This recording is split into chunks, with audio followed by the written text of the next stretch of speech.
This is a hearing of the Foreign Affairs Committee, and we are hearing the testimony of Sir Olly Robbins, at our request, for him to explain the circumstances of Peter Mandelson's appointment and security implications of it, and his role in what happened next, and in recent days what has happened in relation to leaks and so on. I think that it's very important that we hear from you. We heard from the Prime Minister yesterday, and thank you very much for appearing. I know it must be a very difficult time for you personally, and we are very grateful to you for coming in. Thank you, Chair. We're hoping that you're going to feel a bit freer to give fuller answers to us than you did on the last occasion you appeared in front of us on the 3rd of November, or in your letter of the 16th of September, when you clearly told us the truth, but you only told us part of the truth. And it's a little bit like, saying I had to run to work today, but not saying that you were chased by a bear. It reminded me of when I was a criminal barrister, and the importance of the oath being that you had to tell the truth and the whole truth. We're not going to ask you to swear on the Bible or anything like that, but I think that it is important that we do get the whole truth today, and I don't intend to kind of dwell on previous issues apart from just to say that now, because what I'd like to do is just to move on to where we are now and what the questions are. And I think what I'd like to do is perhaps ask you to walk us through what the situation was when you appeared in the Foreign Office as Permanent Under-Secretary. What was the state of play, and in particular, what was the status of Peter Mandelson, and what needed to happen next, and what did you need to do in order to ensure that happened? Thank you, Chair. And I know this sounds formal and maybe even a bit unlikely, but thank you very much for the opportunity today to come and speak to you about these matters. As you say, it has been a difficult time, leavened slightly by it being my birthday yesterday. Yes, all that. So thank you for the opportunity to set things out. I won't go on at length, but I think there are three important framing points I need to make. Firstly, as you say, when I walked into post as Permanent Under-Secretary on the 20th of January last year, I wasn't walking into a vacuum. I arrived to a situation in which a due diligence report had been undertaken into Mandelson by the Cabinet Office, assessing the reputational risks and his fitness for office. The Prime Minister had then presumably taken advice on his fitness for office. The name had been submitted to the King as Minister's recommendation. The Prime Minister had made an announcement that Mandelson was his nominee without caveats.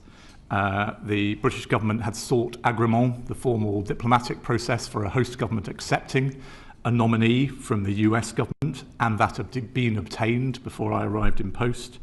He'd been given access to the building. He'd been given access to low classification IT. And from time to time, for case-specific issues, he was being given access to higher classification briefing. So I'm afraid I walked into a situation in which there was already a very, very strong expectation, and you will have seen the papers released already under the humble address, that coming from Number 10, that he needed to be in post and in America as quickly as humanly possible. The very first formal communication of this to my predecessor from Number 10 Private Office being that they wanted all this done at pace and Mandelson in post before inauguration. So that's the situation I faced. I'm sorry, so there is paperwork about that, and that presumably will be disclosed to Parliament? It already has been, Chair. That letter from Number 10 Private Office is already in the disclosures made. There's nothing improper about it, but that's the context I walked into. So I'm afraid what that translated into for my team in the Foreign Office, and certainly the handover briefing I was getting as I arrived at post, was what I felt was a generally dismissive attitude to his vetting clearance. The focus was on getting Mandelson out to Washington quickly. Despite this atmosphere, an atmosphere of pressure, the department completed developed vetting to the normal high standard. Because the vetting process is not there to determine fitness for office or reputational risk, it's there to protect national security. And the Prime Minister had already made those judgments. I'm so sorry to cut across you. We will get onto that, but can I still want to just take it in stages if it's all right with you. Yes. Because what I'd like to do is to ask you about, we hear about the circumstances, the announcement, the press release, the King having agreed, the Americans having agreed, the letter to him, congratulating him on it, the access, but it was all subject to vetting, and the question I want to ask is, what kind of pressure additional to that were you put under in relation to the vetting? Thank you, Chair. And before I answer your question, which I promise I will, it was not I'm afraid I don't think at the point of his appointment and 4 days thereafter it was actually a given that he would be vetted. Again, if you look at the documents submitted under the humble address, there is no stipulation from number 10 that he should be vetted. The welcome that was sent to him immediately afterwards doesn't say welcome to the Foreign Office subject to vetting. The announcement put out on the 20th of December says that he will be out early in the new year. It does not say subject to vetting. The contract does, though. The contract of employment. The contract issued to him after he was vetted says that he must maintain his clearance. So did mine. Okay. That is an absolutely standard stipulation. But nothing about his appointment actually, as far as I've seen in writing, stipulates it. Yeah. There was then a debate between Cabinet Office, FCDO, about how to make sure that he is sent out to post with the appropriate clearance. And that took several days. And a position taken from the Cabinet Office was that there was no need to vet Mandelson. He was a member of the House of Lords. He was a Privy Councillor.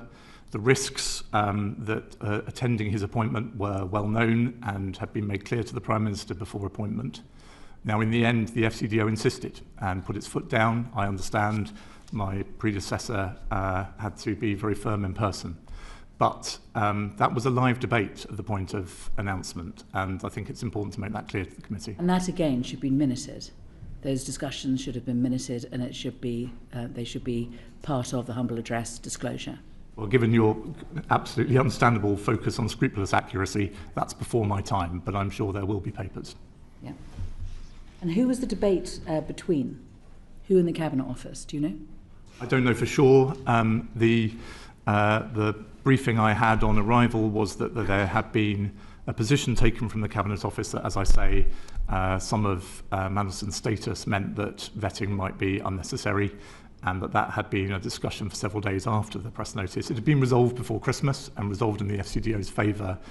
And I only mention it, Chair, because I think to say now that it was always clear that his appointment was subject to vetting is something that the committee should consider whether that's something they need to take more evidence on. So before we move on, then, you're not sure who it was in the Cabinet Office, but can I ask this: was it a politician or was it civil servants? I don't know. I was not in post at the time. All I understand is that there was a live debate. I think at official level, but I couldn't swear to it. Okay. So, additional to that, was there other pressure put on you or put on the Foreign Office? I think throughout January, honestly, my office, the Foreign Secretary's office, were under constant pressure. There was an atmosphere of constant chasing. When will this? Daily phone calls. I couldn't say for certain daily, but I mean certainly very frequent, from private office to private office. Has this been delivered yet? Never any interest, as far as I recall, in whether, but only an interest in when. So when you say private office to private office, you're saying private office of number 10? Yes, I am. And who are we talking about there then? Are we talking about Elsa Tarry? I'm not going to say, Chair. I may no longer be a civil servant, but I didn't come here today to scapegoat other civil servants. I came here to make sure the committee understood the circumstances. No, I understand that, but I also want to know who the source of this is. And I want to be able to get as much evidence as possible to be able to identify who the source of the pressure was. I mean, from what you know, let's see if I can ask you this way. from what you know, what was the source of the pressure? Well, I've said I think that the vector I was most conscious of was from number 10 private office. And the number 10 private office is not sort of is a means by which others ensure that things happen. So behind the number 10 private office, who are we talking about putting pressure on the Foreign Office via the private office? Thank you for asking it that way, Chair, because that's the reason I do not want to name other officials in number 10. I think that the private office would only have been feeling this pressure themselves if they were under pressure. Yes. Did you answer the question? I don't know. So we do know that Morgan McSweeney was a protégé of Peter Mandelson's, and we know that he was very keen on Peter Mandelson getting the job, and we know that he resigned, saying that it was all his fault, and that he had advised the Prime Minister to appoint Peter Mandelson, and took it on the chin, took the blame. So, was it him? I'm afraid when I said I don't know, I meant it. I don't know. Right. I've told the committee what I do know, which is that the Foreign Office was being chased very frequently, and I don't hold the private secretaries responsible for that. And was there any direct communication between anyone in number 10 and you? No. So there was no one ringing you on your mobile phone or WhatsApping you or sending you any messages? No. And your phone is presumably something which has been handed in as part of the humble address and will be able to be investigated? Certainly will. I'm just told that once someone has finished being a civil servant, that their phones are wiped and that they're reused. So could you just give us an undertaking to make sure that doesn't happen? My phone for the relevant period was downloaded before I left government. Very good. Very good. Okay. So it's private office to private office, nobody contacting you directly. But again, as far as you're aware, a record was taken of the contact between private office and private office. I'm sure there are records of interactions between us. I couldn't swear to what those are or how many of them there are, but you'll have to ask the government that, I'm afraid. No, but if it's a private office, it's your private office. And so number 10 is contacting your private office, and your officials are telling you, we've had another phone call, we've had, in what other way were you getting pressure? I'm talking, Chair, remember, I'm talking about the whole of January here, Yes. the first 3 weeks of which I was not in post. Well, were you actually in the Foreign Office, I even was though you weren't in post? I had a handover week the week before I took up the position, Right. where Philip told me a bit about the job, and I sat in a room some distant from his and read a lot of papers. Did he tell you that you were going to get a lot of pressure? He described to me the steps and the atmosphere that I've described to you. Yes. Okay. So during the 2 weeks in January that your office is getting pressure, we've heard about phone calls. What else is there? Are there emails as well? I don't think so. And this is I think the natural thing in many ways, which is that a private secretary wanting to know what's going on, feeling under pressure themselves to deliver, is ringing up and saying, where are we on this? Can you make it happen? Can you deliver? Get on with it. Yeah. I mean, it's right, isn't it, that there should be official records kept accurately, and information should be handled as openly as possible within the legal framework according to the code. So there should be a record of all the phone calls that are made. I think if the modern civil servant made a record of every phone call that they received, they would do nothing else, Chair. So I doubt there's a record of every phone call. I'm sure there is a trail that explains that there was a regular contact. I thought that genuinely civil servants couldn't buy a cup of coffee without making a record of it. I don't seem to be able to buy a coffee without someone following me down the road, Chair. So yeah, it'll pass. But seriously, it is part of the code, isn't it, to keep accurate official records and handle information as openly as possible within the legal framework. It's a really important part of this to keep records. And I hear what you say, not every phone call, but phone calls from number 10 saying, get on with it, we want to appoint Peter Mandelson as ambassador to the United States, is an important phone call, even if it does happen every day.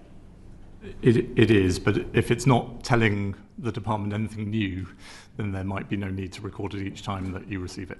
The need to record it is to show the extent of pressure that the Foreign Office was being put under by number 10. Well, as I say, I think that when you take evidence from the government, they will be able to describe that period to you, and I've tried to do my best to do so when I was only in post for 1 week of January. Okay. Can I ask you this?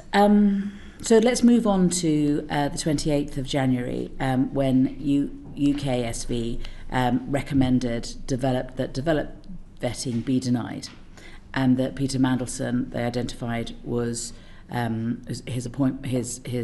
was a man of high concern. You recognise those two phrases as being applied to Peter Mandelson?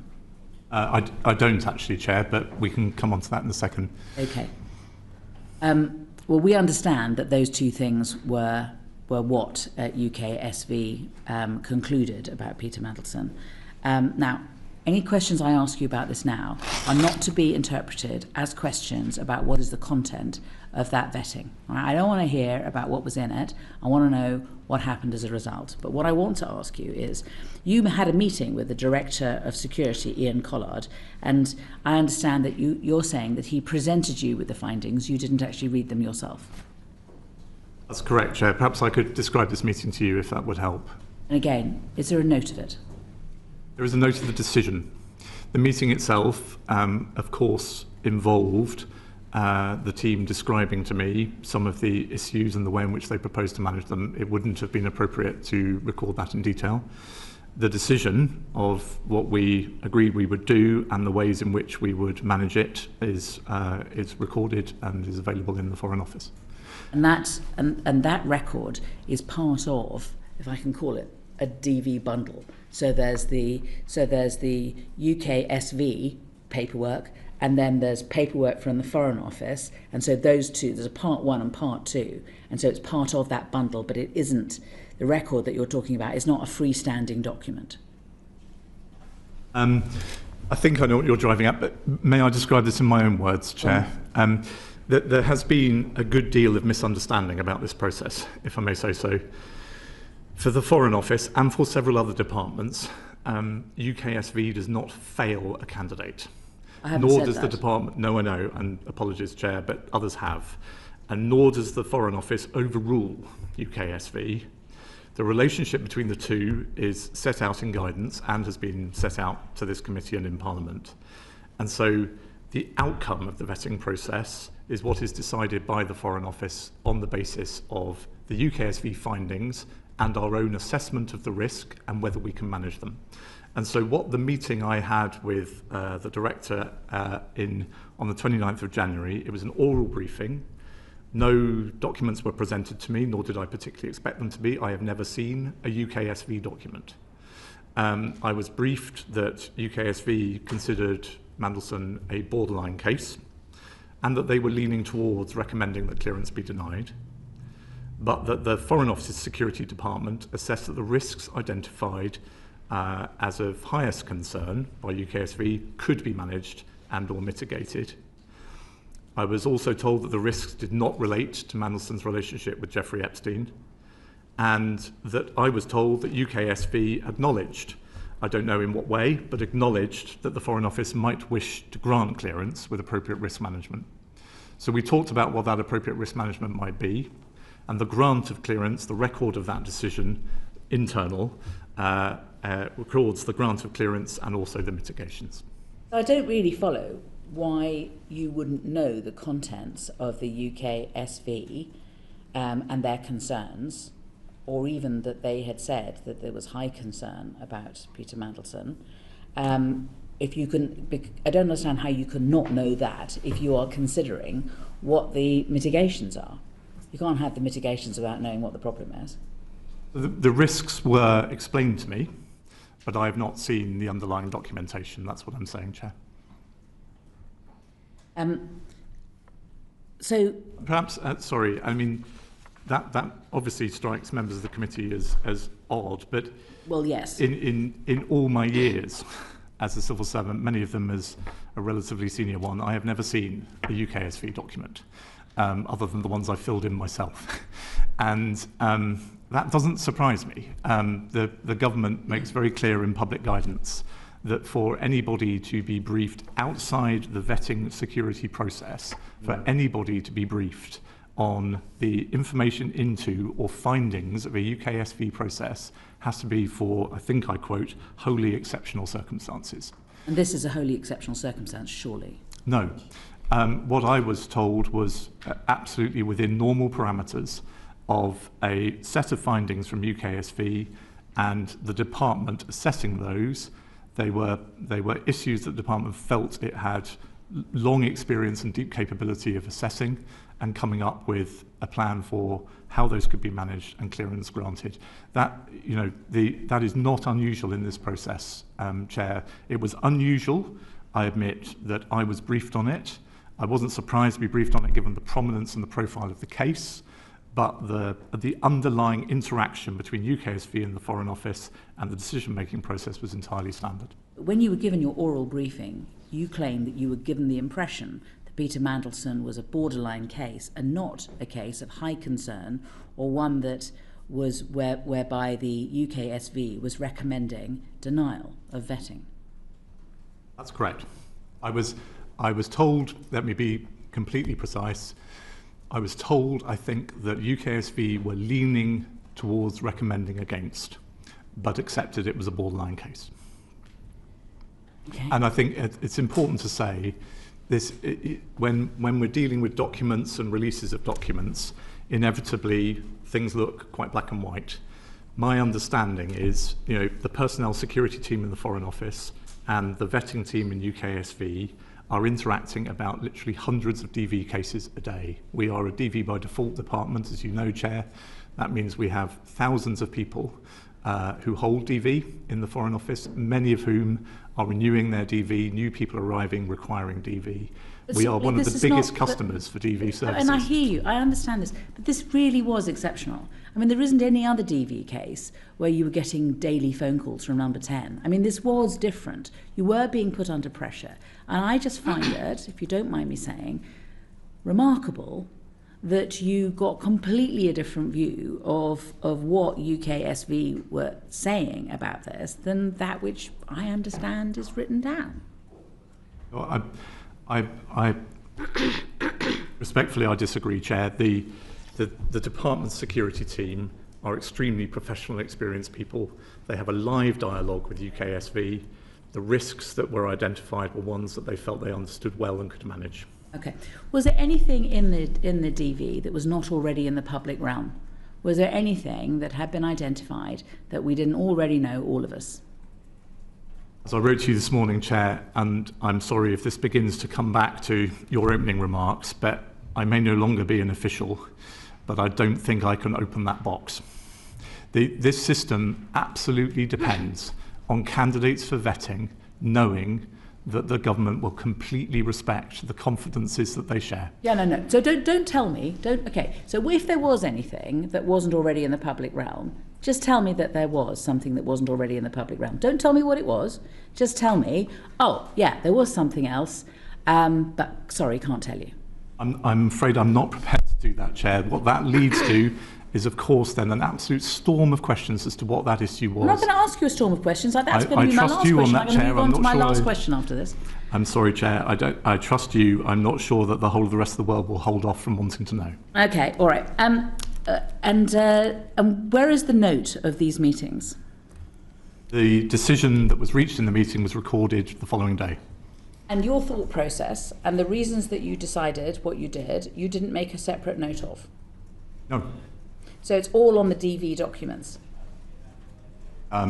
It's the outcome of the consideration by the Foreign Office is recorded in the decision that was issued the following day. Apart from your meeting with Ian Collard, did you have a meeting with anyone else about before you made the decision that you came to about giving Peter Mandelson clearance subject to mitigations? No. So it was just that meeting with Ian Collard, no other meeting? Correct. And the decision was made there and then? The decision is always formally made by the personnel security team. They are this is a bit of jargon, although it's also plain English. They are the decision maker for the Foreign Office, and so the minute recording the Foreign Office's decision says ESND have decided to grant clearance. And was there anybody else in that meeting apart from you and him? I think at least one member of Ian's team was there, but I couldn't swear to it. And would their job be to take a minute of the discussion? I hope not, Chair, because the issues we discussed should not have been recorded at the tier of classification that would be available. Even if it was then put into the DV documents? They will have recorded the decision back in the secure system we use with UKSV. And did you tell anybody once you'd made that decision? Did I tell anybody that Peter Mandelson had been granted DV clearance? Yeah. I'm sure I will have told probably the Foreign Secretary and probably Number 10, but to be honest, it will have been implicitly clear within a day or two anyway, because we'd always said he would not be sent on posting to Washington without it. Get it. You're getting a lot of pressure. You're getting maybe daily phone calls. So surely somebody, you would have crossed your mind, I'm going to ring X, who you're not prepared to tell me who it is, and tell them, for heaven's sake, get off my back, I've cleared him. Honestly, Chair, it's plausible, but I don't remember doing so. It's likely more than plausible that you would have rung somebody up immediately you'd made the decision and told them you'd made the decision. It's also possible that I'm capable of a bit of obstinacy, and people ring me all the time asking me. I can understand you. I get the vibe, but nevertheless, I do not believe that you didn't tell someone, and you know where I'm going next. Where's the note? Where's the note of the phone call, and who did you speak to tell them that the decision had been made? I don't think I made such a phone call, and if I did, it would have been simply to share the outcome of the process, which is that DV had been given. Right, so you might have discussed it with someone else and got them to tell whoever it was that was pushing the Foreign Office as to what had happened. It's possible, but Chair, honestly, I am trying to do my best to help you, but I think this is a bit of a red herring. Within hours, as the humble address pack makes clear, Peter Mandelson was written to with a contract of employment and a posting letter to Washington, which the Foreign Office had always said he would only get once he passed DV. So it was absolutely clear. Not only that, within minutes of us recording our decision to grant DV, Peter will have received a DV certificate, and it's entirely possible that Mandelson himself will have then told people it's been granted. I don't think I felt under any obligation to tell anybody. I think you are under an obligation to keep accurate minutes and notes of decisions that you make, of actions that you take, and your reasoning. And I think that it's quite clear from the Civil Service Code that it is your responsibility to keep accurate official records and handle information as openly as possible within the legal framework, that you must not be influenced by improper pressure from others, that you must not ignore inconvenient facts or relevant considerations when providing advice or making decisions, and that in order to be able to cover yourself, don't mind anything else, given that's what the ministerial, the code says, that you would take a note in order to make it clear that you were not subject to undue pressure, that you were not ignoring inconvenient facts, that you were behaving properly. But it doesn't look like there has been any notes about any of this. Can I make 2 points? I've been a civil servant for a quarter of a century. I could recite the code to you, and I believe it, along with probably the Book of Common Prayer, it's one of the two things I kind of can hold in my memory, and I've abided by it. And you will find, when the records are finally opened, you will find record of the decision. It is clear. What I am saying to you is that whilst there was an atmosphere of pressure, the department rigorously followed the process. And we did so, frankly, as I understand it, despite some in government believing it was not a process we ever needed to follow. And I just ask you to reflect for a second. I don't think, my life might have been considerably easier over the last 2 or 3 days if I wanted to come to this committee and said I was put under such pressure I just agreed to it. But that wouldn't be true. I was given a set of serious reflections on the risks raised by a bunch of professionals who had come across these risks before and thought the Foreign Office could manage them well, and at least the way I was briefed, that was a position that was implicitly understood by UKSV. We then recorded that decision and we put in place the mitigations, and clearance was granted.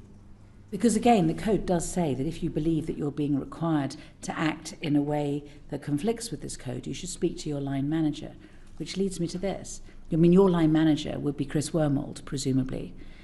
But is it right that you say that you never told him?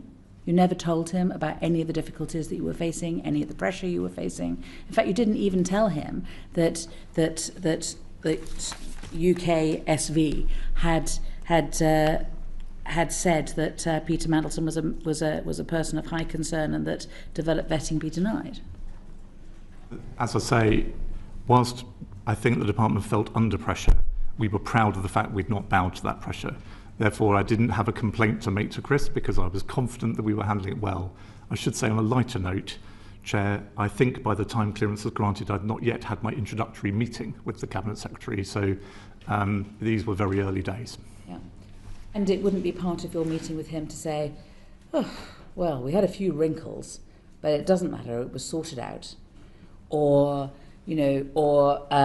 UKSV were pushing in one direction, but the Foreign Office have, through putting conditions on Peter Mandelson, covered that. Or you wouldn't have been tempted to say that to Chris Wormold, you wouldn't have been tempted to say that to Morgan McSweeney, you wouldn't have been tempted to say that to anyone. Absolutely not, Chair, because my understanding of custom, practice and guidance is that the decision-making within the box of the vetting process must remain entirely confidential. But if you've put it in any of the ways I've suggested, you would not have been disclosing any of the content of that DV. You would just have been disclosing the fact that it had been passed, but that there had been difficulties. And surely that does not disclose anything of substance. That's all process. But I think it would have been, Chair, I think it would have been me just trying to shift responsibility onto others. It's absolutely clear the Permanent Undersecretary is responsible for the security of the department. You know well from the work of this committee, the Foreign Office is the most attacked government department, as attacked as the rest of government put together. That was a heavy responsibility for my tenure as Permanent Undersecretary. If I started sharing that burden with others and saying, this was a bit of a tricky one, but I think we can manage. What I'm doing is I'm offloading that responsibility. The responsibility ultimately was on me, and I carried it out rigorously and to the best of my ability. If you widened the circle, or if you made notes, or if there had been more paperwork, then wouldn't those have been disclosable under the Freedom of Information Act? And isn't the only reason that we even know that the UKSV had said that developed vetting should be denied is because of the humble address? Otherwise, we would never have known. And there would never have been any paperwork, and there would never have been an audit trail, and there would never have been a trail of decision-making. We would never have known. I think if you're saying to me, excuse me, Chair, I think I'm following you, but that vetting documents are outside the Freedom of Information Act, that's absolutely true. And I think it's an incredibly important tenet of how the system works. Yeah, no, I'm not saying you cannot have a system in which the hundreds, if not thousands, of candidates for vetting think that at some point in the process, a line manager's line manager's line manager, who they've never met, might choose to see their boss and say, this was a bit of a tricky one, the UKSV documentation sort of erred against, but don't worry, I managed through. I think that would be a breach of trust. That's not, we support you completely on this. That's not a problem. The problem is the process. The problem is that if there had been more paperwork, if you had discussed it with anyone, then it might have come out that there had at least been, to put it as mildly as possible, a wrinkle. Excuse me, Chair, you're a lawyer and I'm not, but my understanding of the Freedom of Information Act is it's about the exemptions, if they're available, are about the nature of the material, not about the type of communication. So I think if I had gone to somebody else, talked about a vetting issue, and that had been recorded, it would have been covered by the same exemptions. My point is I should never have done it, and I didn't. Okay, thank you very much. I'll pass on to Sir John. Thank you, Chair. Colleagues, I think are going to move on to other aspects, but I just want to probe a little bit further on one or two of the answers you've already given. You've described to us the situation when you arrived in post, the extent to which various steps had already been appointed, due diligence, the approval of the king, the obtaining of agreement. Were you surprised that all of those had been completed without the vetting process having been done? Thank you, Sir John. In the narrow sense, I wasn't surprised because I've been following the news. So when I arrived in post, I knew perfectly well that the Prime Minister had made his appointment, that it had been announced. And of course, then in my handover with Philip, he told me about agreement and the other steps that you mentioned.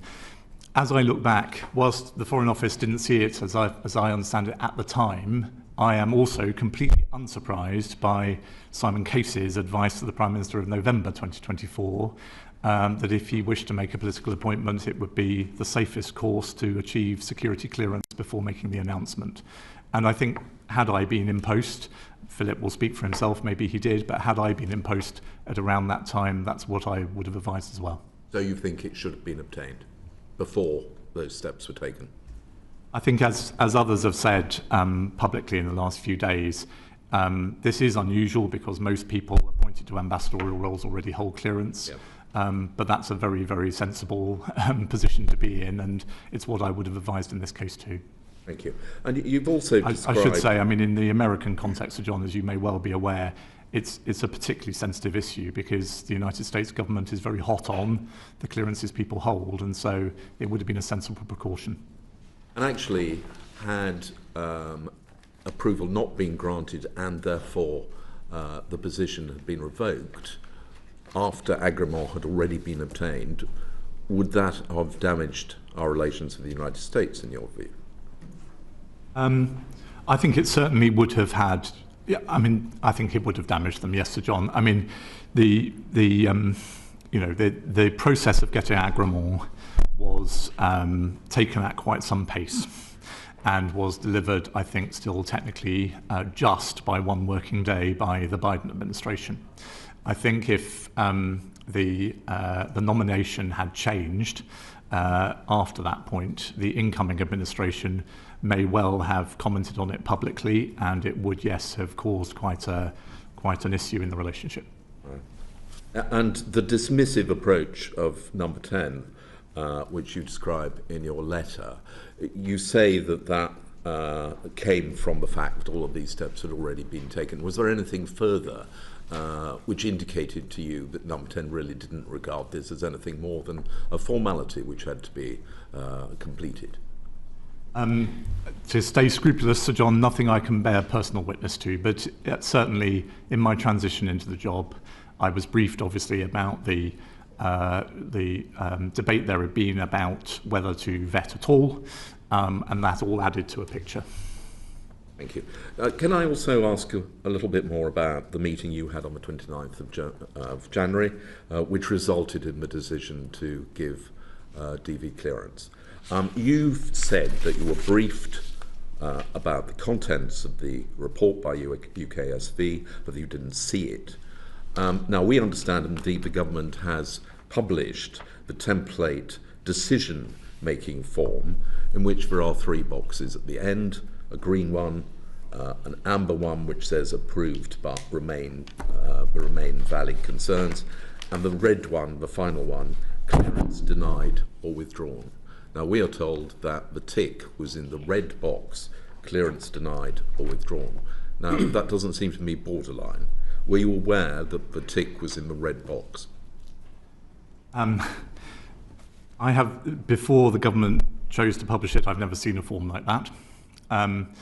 And so if I may make 2 points to John, I certainly do not recall the way in which the UKSV findings were presented to me as being that definitive. As I say, it was briefed to me that they were leaning against, I think it's the phrase I remember. But leaning against is not the same as the decision. We are told that the decision, the recommendation rather, from UKSV was clear. The recommendation was denial. It wasn't leaning, it was denial. Well, you asked me what I heard in that meeting, and I'm trying to remember to the best of my ability. The other point, which I think in the way you've asked the question you understand perfectly well, but just in case, that form is consumed differently in the Foreign Office and in half a dozen other departments than it is in other parts of the system. Those are recommendations and not decisions. And so what my team will have done, I'm sure, is break that down, go through the specific issues that have led UKSV to their concern, and then make an assessment as to whether they can be managed. And that's what came to me. Your team did that. The meeting you had was only with the Director of Security, so it would have been his officials who have broken it down, and he would have reported to you the outcome of that process. Right. And a note was then circulated afterwards saying what the decision was. Did that note simply say, it has been decided that Lord Mandelson is to be granted clearance, or did it say, despite the recommendation of UKSV, it has been decided? I think that minute is not a minute I can properly discuss, Sir John. It's no longer, sadly, my document. And as I said in answer to the Chair's questions earlier, it's a minute that certainly would give you, the public, but also our adversaries, quite a strong sense of how we tried to manage that process. But are you aware that anybody else other than you and the Director of Security who took that decision were aware outside that the decision went against the recommendation of UKSV? Apologies for repeating myself, but I was told that it was borderline and that they were leaning against, recommending against. I don't remember anybody at any stage saying anything different to me, certainly not about red boxes. So I'm sorry, I don't know if that answers your question. But I'm afraid it doesn't quite. Okay, Essentially, my question is, you took a decision in a meeting with just one other person present. Was anybody else aware after that meeting that the decision had been to overturn or to go against the recommendation of UKSV? Or was it simply reported, we've had a meeting and we've decided that he should obtain clearance? I'm sure the Director, and sorry, I did answer the Chair earlier. I don't think it was just the Director in the meeting with me. I think there was at least one member of his team there. I'm sure they will have debriefed to some extent on the conversation, but I don't know precisely what was said. Did you tell ministers at all, or number 10? You told them the outcome of your decision, the outcome of the meeting, but did you tell them about the recommendation made by UKSV? No, and months later, when in the immediate aftermath of Mandelson's sacking, we were obviously thinking internally about how to respond to legitimate questions this committee and others had about that process. And my recollection is, in a way I wasn't surprised by, the direction from number 10 was, we must make clear that these decisions were taken entirely independently of ministers and that they were not consulted other than to be told the outcome. Edward, I think you wanted to intervene. Thank you, Chair. I just wanted to clarify the conversation that happened in the meeting discussing, presumably your Chief of Security comes to you and explains the concerns raised, but also the mitigation that he believes the department can put in place. At that point, is it a recommendation to you, or is it your judgment on whether or not those mitigations are sufficient for you to be satisfied on the granting of DV?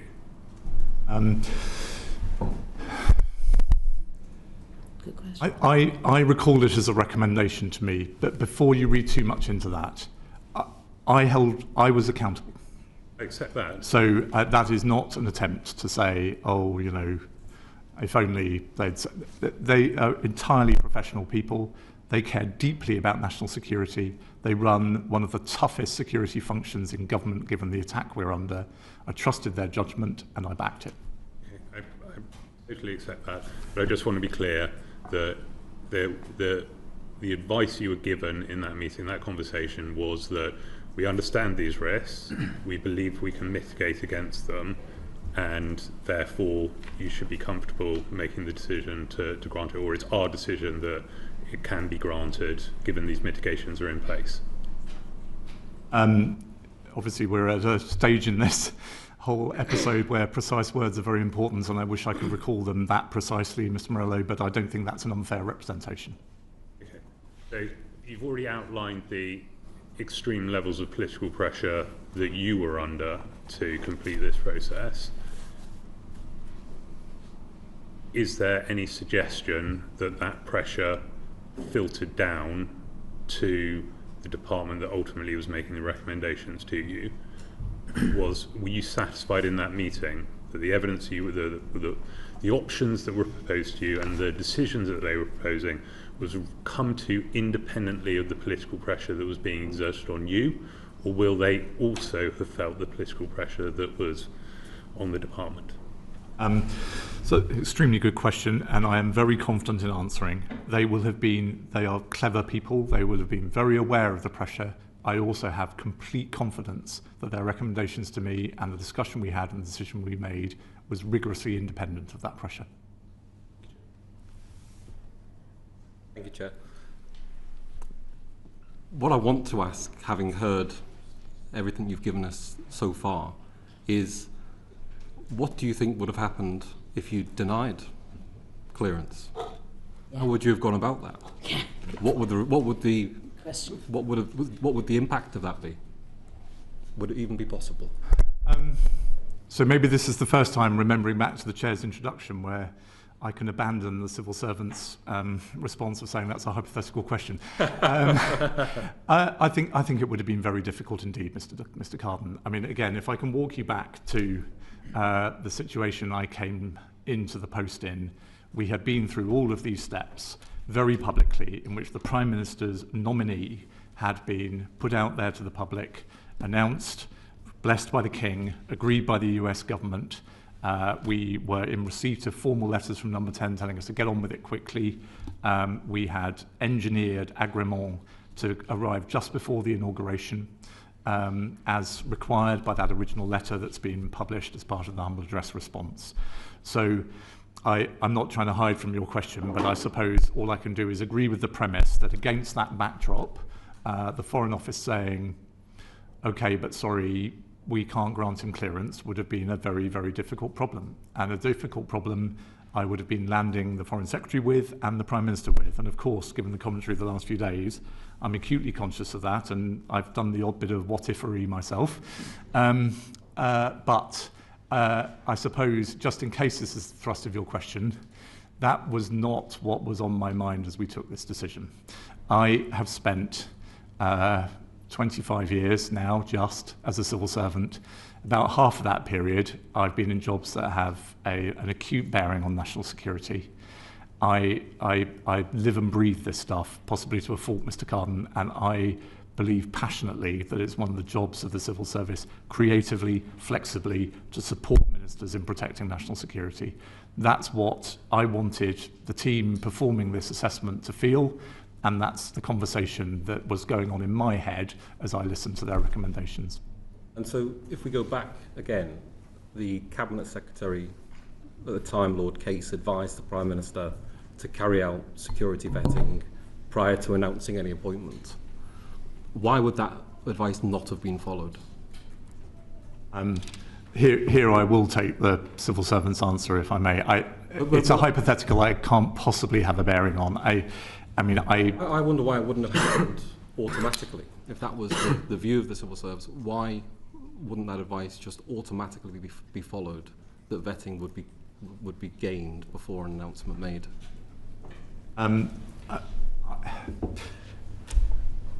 I can only guess. I mean, the Prime Minister had received a due diligence report in which the very well-known reputational risks of appointing Mandelson were presumably made clear to him. He had advice on different options for the post. I assume he would have looked at the risks around Mandelson.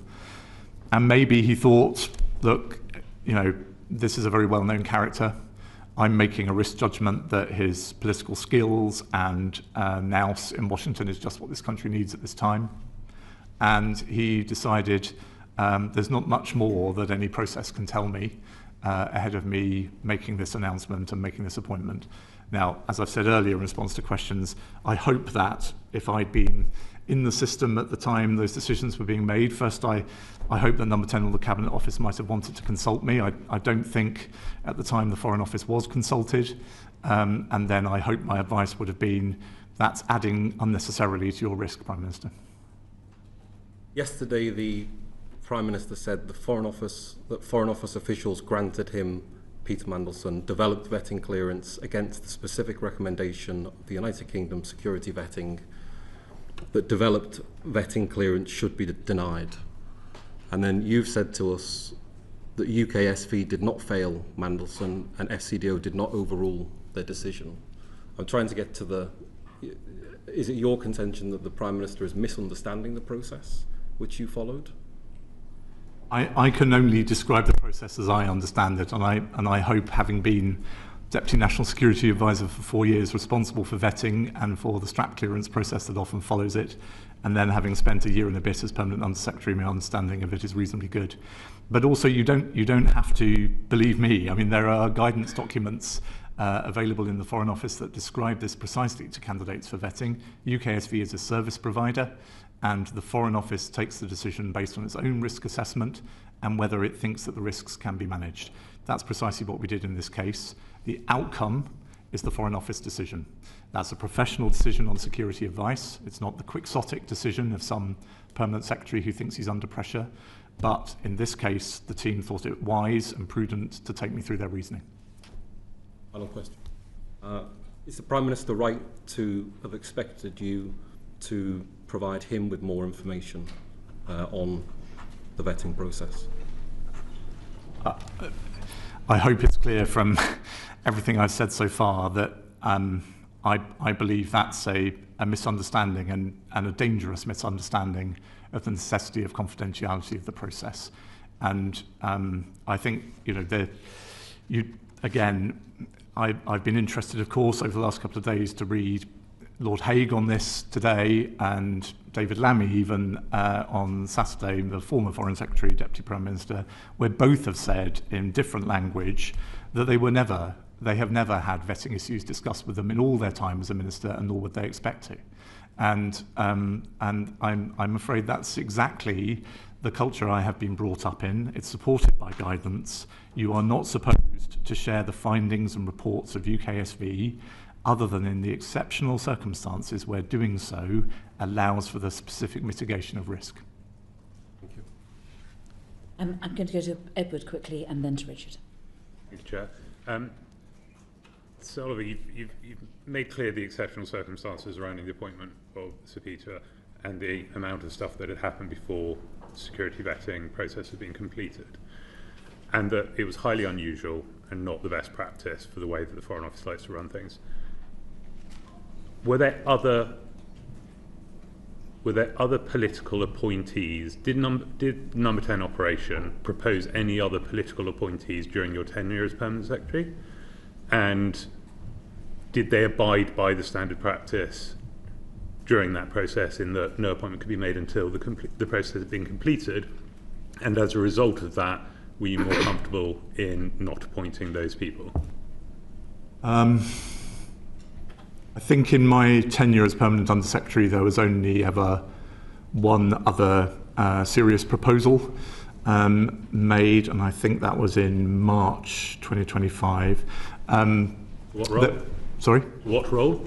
There were several discussions initiated by Number 10 with me about potentially finding a head of mission opportunity for Matthew Doyle, who was then the Prime Minister's Director of Communications.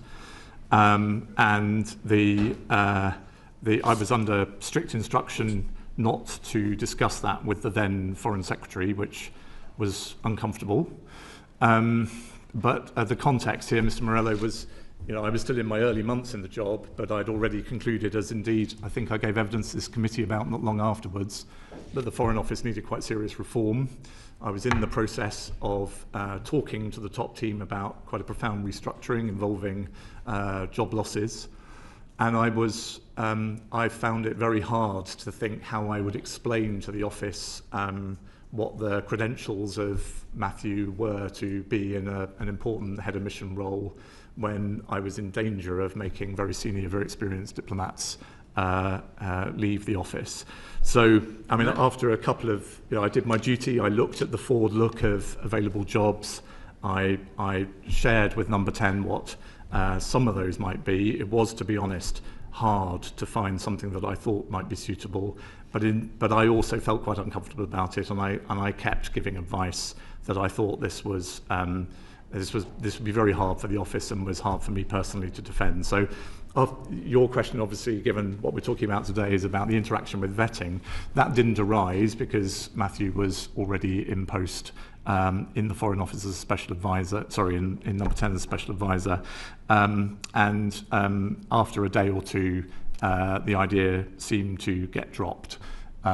So I don't think, back to your question, this specific issue of a political appointee and the interaction with the vetting process came up again during my time. Thank you.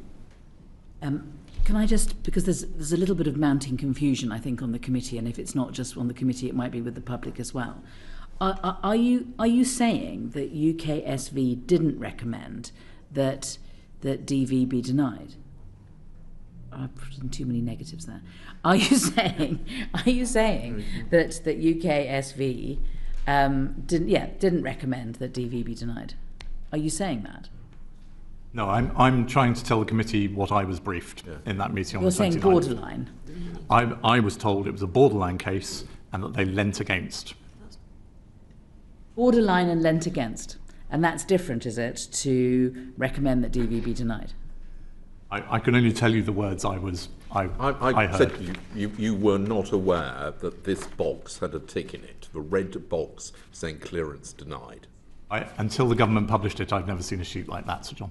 But even if you hadn't seen the sheet, you didn't know that the clear recommendation, final decision of UKSV was clearance denied.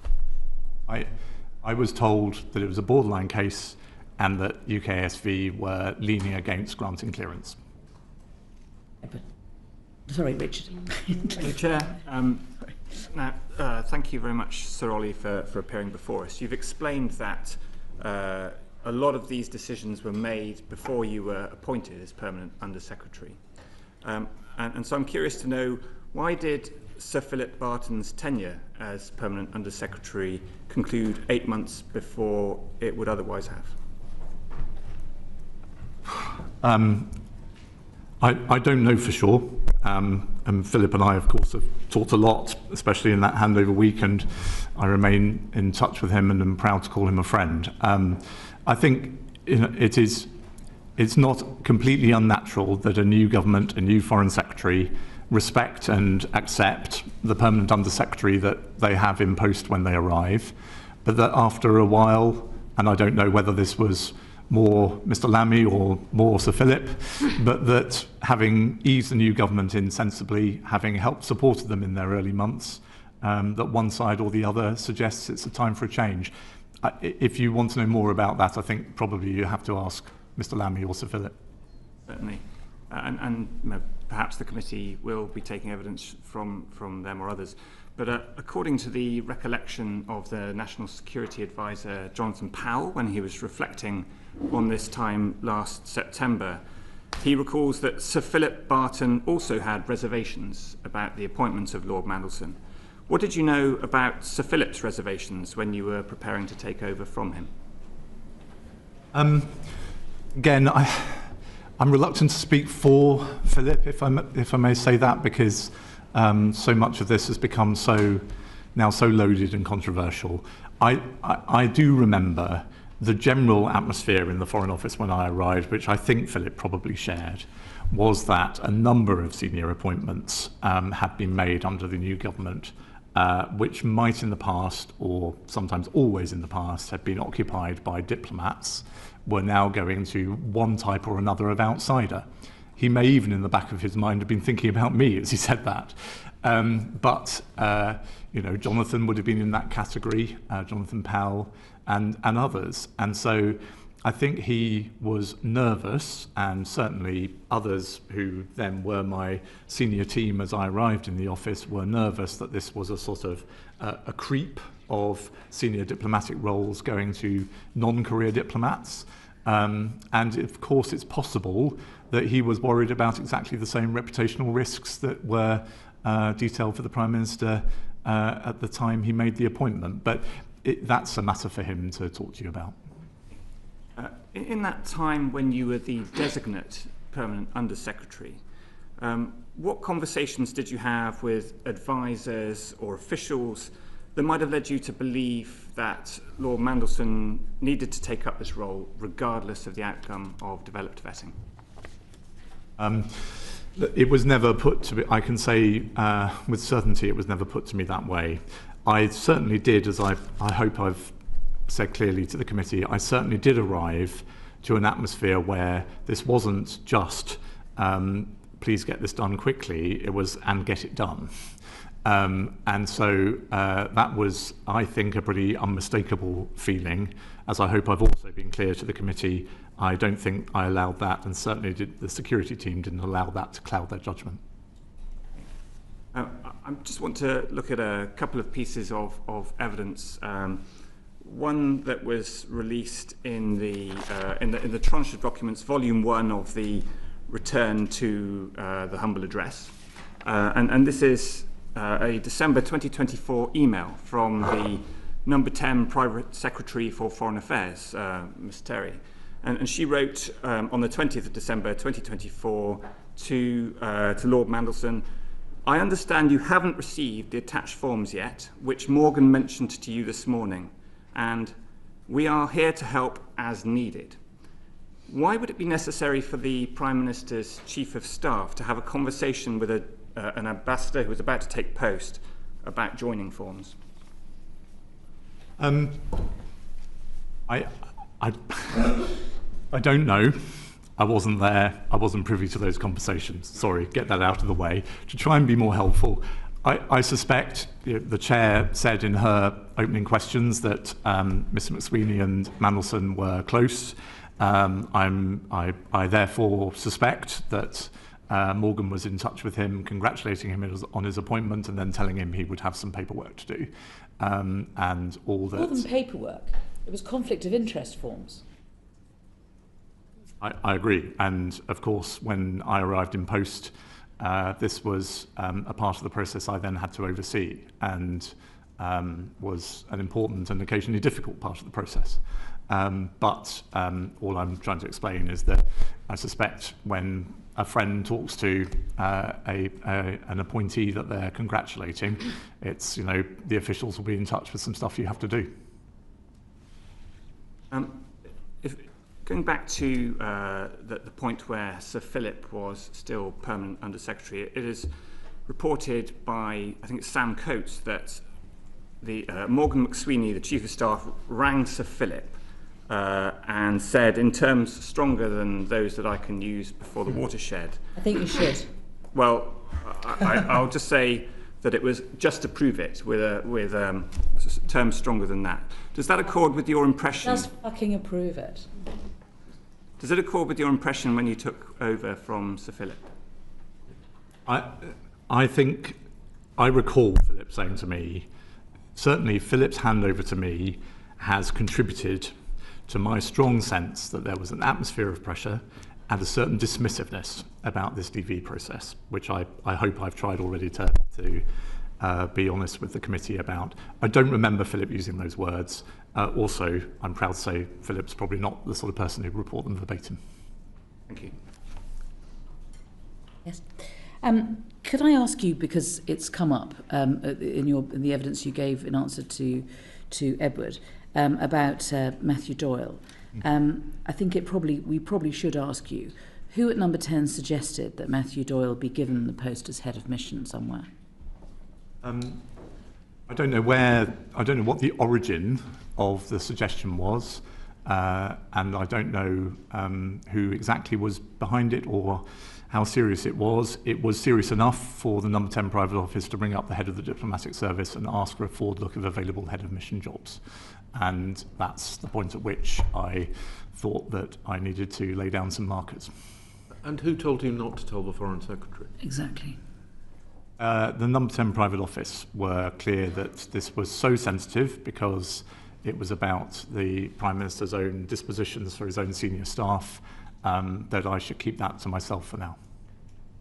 Did Sir Philip tell you that, raise any similar incidents during his tenure? Did he tell you did he warn you to expect this kind of behaviour from number 10? He didn't. I mean, I have been around long enough, Mr. Morello, that I remember making one or two of these calls myself as a number 10 private secretary back in the day. So, you know, I don't want to... You remember making calls to the head of the Foreign Office saying, can you get a job for my mate, but don't tell the Foreign Secretary? I hope I wouldn't have used that. Well, certainly I don't remember trying to get any job for my mates. Can you get a job? Can you help get a job for ex's mates? But don't tell the Foreign Secretary. I think I don't. It's so long ago, to be honest. I can't remember the terms of the phone call I'm recalling. But it was. I don't think it's completely surprising that the Prime Minister would be so sensitive about the way in which he was dealing with a member of his senior team, and particularly a director of communications who's in minute-by-minute contact with the media, that he would want that kept to a very, very tight group of people at the time. And to be honest, the reason it's sort of surfaced again in my memory recently is that while I did keep this on very, very tight hold at the time, I think subsequently, or maybe simultaneously, Mandelson was asked about whether there was a job that could be made available in the US network. And so I think the fact that number 10 was interested in potential diplomatic options for Doyle was probably a bit more broadly known than I realised at the time. Afra. Thank you.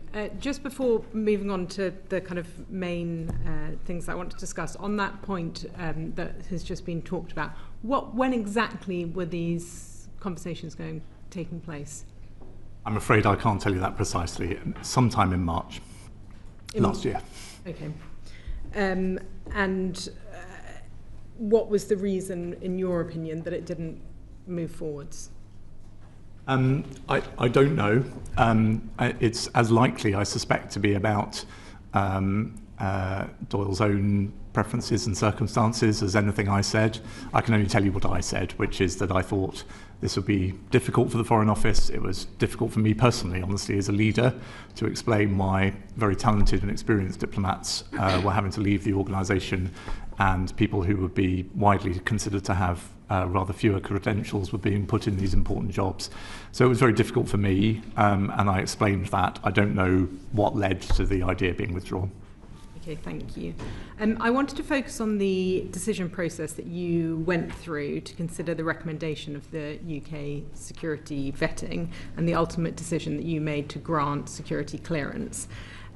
When you were considering the recommendation and the risks that were brought to you by the UK SV, in your view, did the findings materially alter the type and level of risk that had already been brought to the Prime Minister's attention? So, Ms. Brandreth, that's a clever version of the Chair's question earlier. And what you're inviting me to do is to say, are there particular risks that were new to me? I didn't say cleverer, Chair. You're inviting me to say, were there risks that were not already known in the public domain? And I'm afraid if there's one thing keeping me sane over the last few days, is that I will defend the integrity of this process.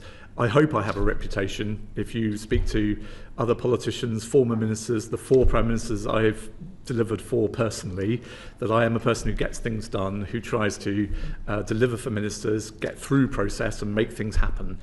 I have always seen vetting and national security as slightly different, and so I will hold to that position if I may.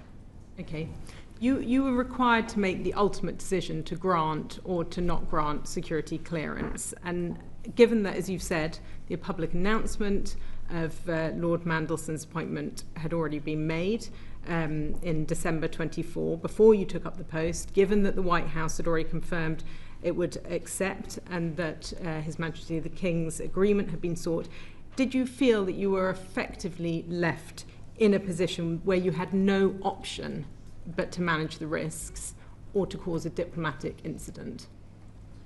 I was very conscious that if we went through the rigour of our process and decided against granting clearance, that would have caused a real problem for the government and a problem for the country.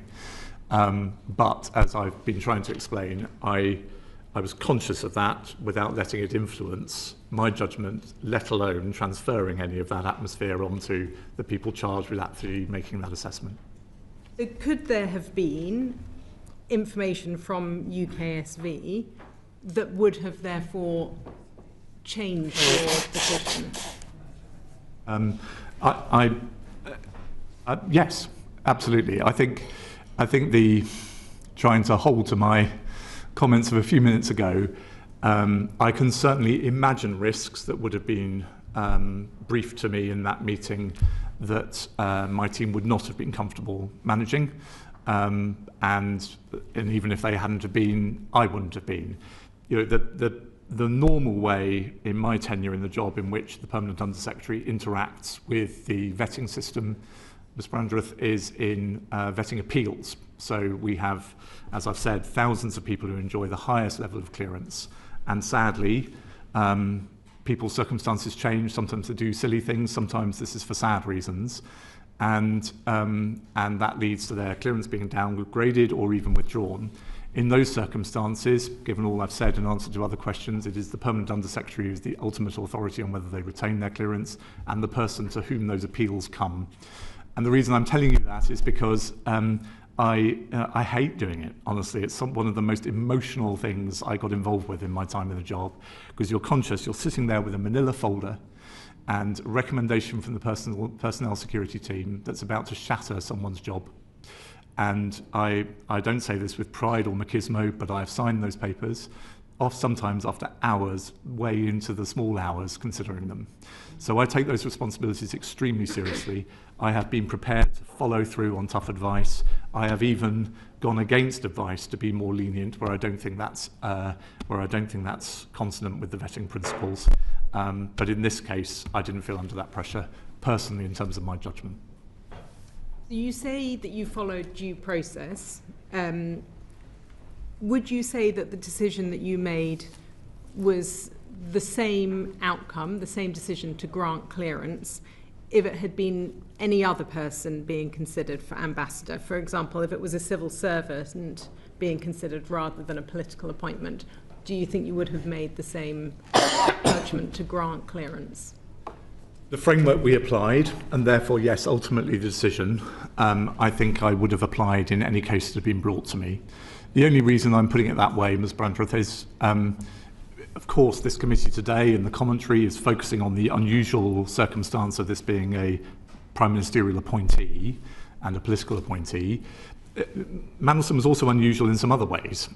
He had had a much longer, much more senior, much more visible career than most people who came for vetting in the Foreign Office, with a wider range of contacts, risks, issues throughout his career and life.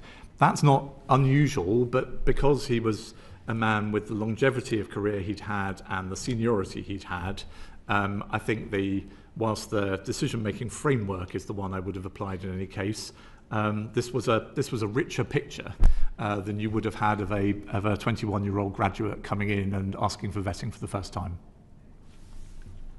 We've talked a bit about the fact that the announcement was made prior to this security clearance being granted.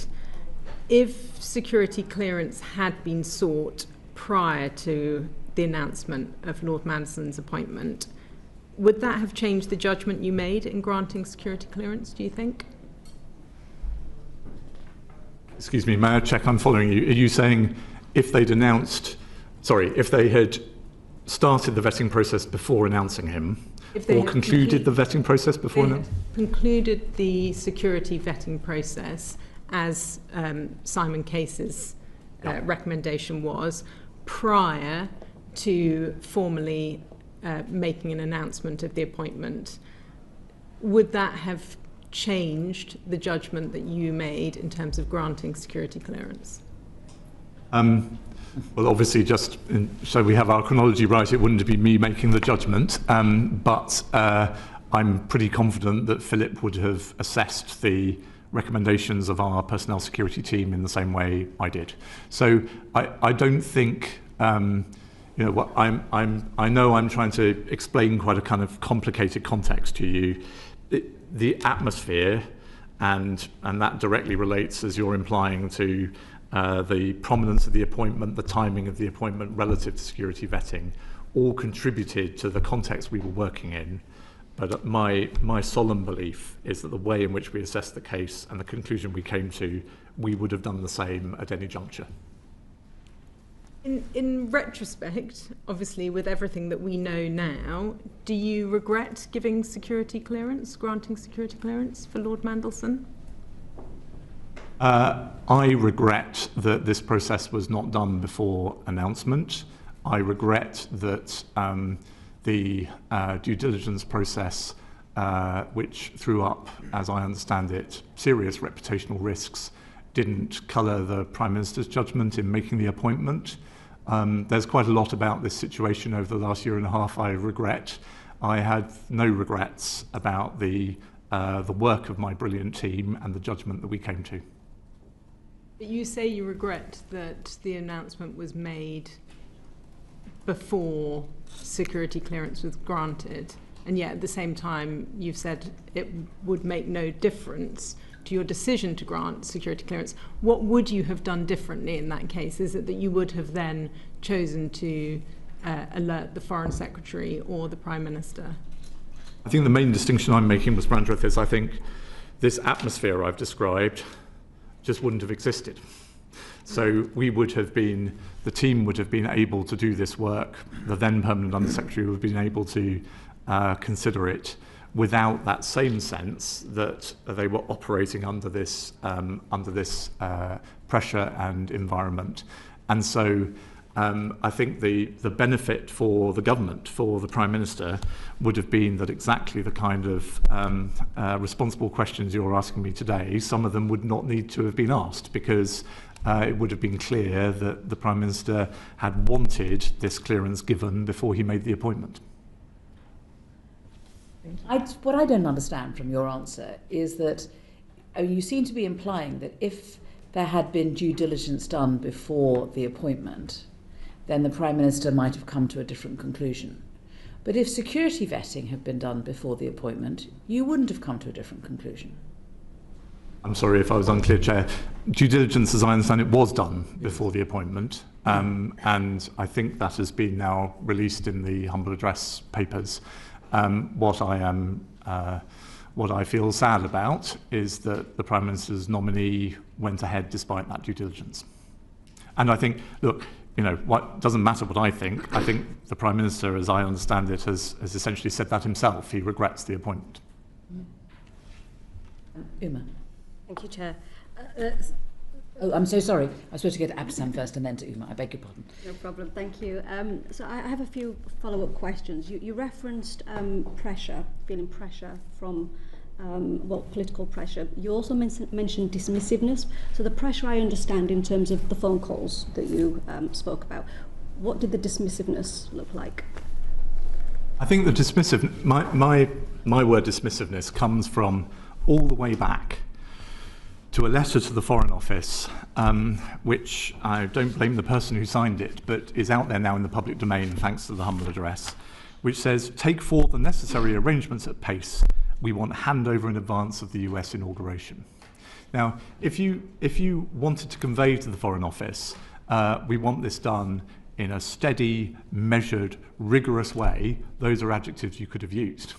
But instead, the direct written pressure, you don't need to worry about what I thought at the time as a non-official. The direct written pressure was get this done and get it done before inauguration.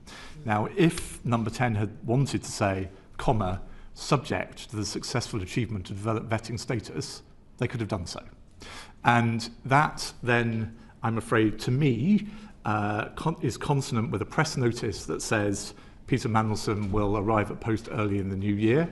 Again, it would be perfectly possible to add a note to editors which says, subject, of course, to the appropriate security clearance being granted.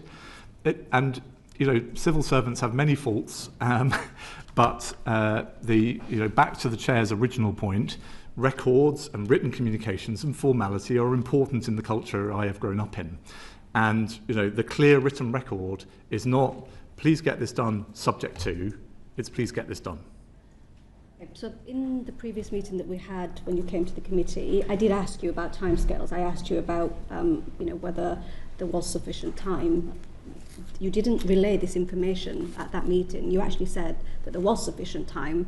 I think the transcript says, in terms of the process, I am absolutely confident that UKSV undertook the process in precisely the standard way, doing all the checks it would expect to do, and we had ample time to assess and decide on the basis of its work. So that kind of contradicts the information that you're giving there. With respect, I don't think it does. The DV process, more column images about which have been written in the last few days than I think in the entirety of the rest of its existence, is an extremely intrusive and rigorous process. What we ensured, of our own volition, but responding to the atmosphere I've described, is that we used one of the tickets that the Foreign Office has per year to ask USV to do it quickly. Not to a different standard, but do it quickly. And that's what they did. And so by the time the assessment came to me, I was confident that the process had been undertaken in the usual way, but if you like, it's a crude analogy, but Mandelson's case had been put at the top of the queue rather than waiting its turn. And so when I briefed the committee on that 3rd of November occasion, I was able to say that the process had been followed in the usual way and that we did not feel that we were rushed, because we had rushed UKSV to get us the full rigorous work that they do, but ahead of the rest of the queue. And just going back to when you said the decision being borderline and denied, you were not told that it was denied at any point on the 28th when the decision was made. This is one of the most important misunderstandings. UKSV do not deny clearance in the Foreign Office. They make findings and they make a recommendation.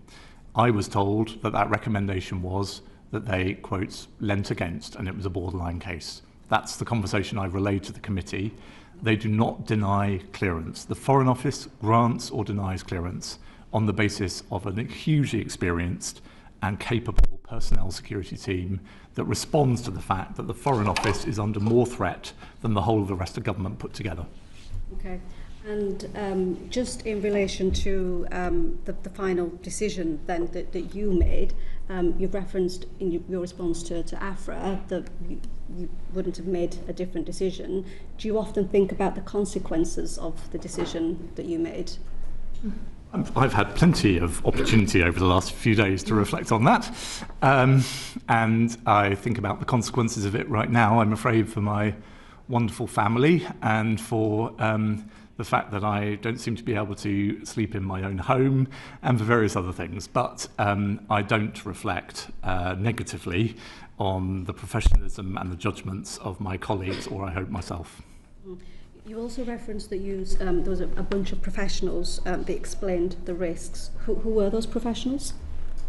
So the way the Foreign Office is organised, I of course don't speak for the Foreign Office today, but the way the Foreign Office is organised is that at the time, there's been a slight reorganisation since, but we had a directorate of the Foreign Office called Estates, Security and Network Directorate, broadly speaking, buildings and security. And within that directorate is a security department that focuses on all the range of security risks that the Foreign Office face, to assets, to material, to people. And within that, there is a personnel security team. And it's that personnel security team, it's laid out in internal guidance, that will assess the report from UKSV and normally will take the decision themselves on whether to grant or deny. Occasionally that gets escalated up the line, and in this case, as I've made clear, it came to me for a sense check at the end. Do you mind if I just interrupt? Because I'm still thinking about this leaning against versus clearance denied or withdrawn.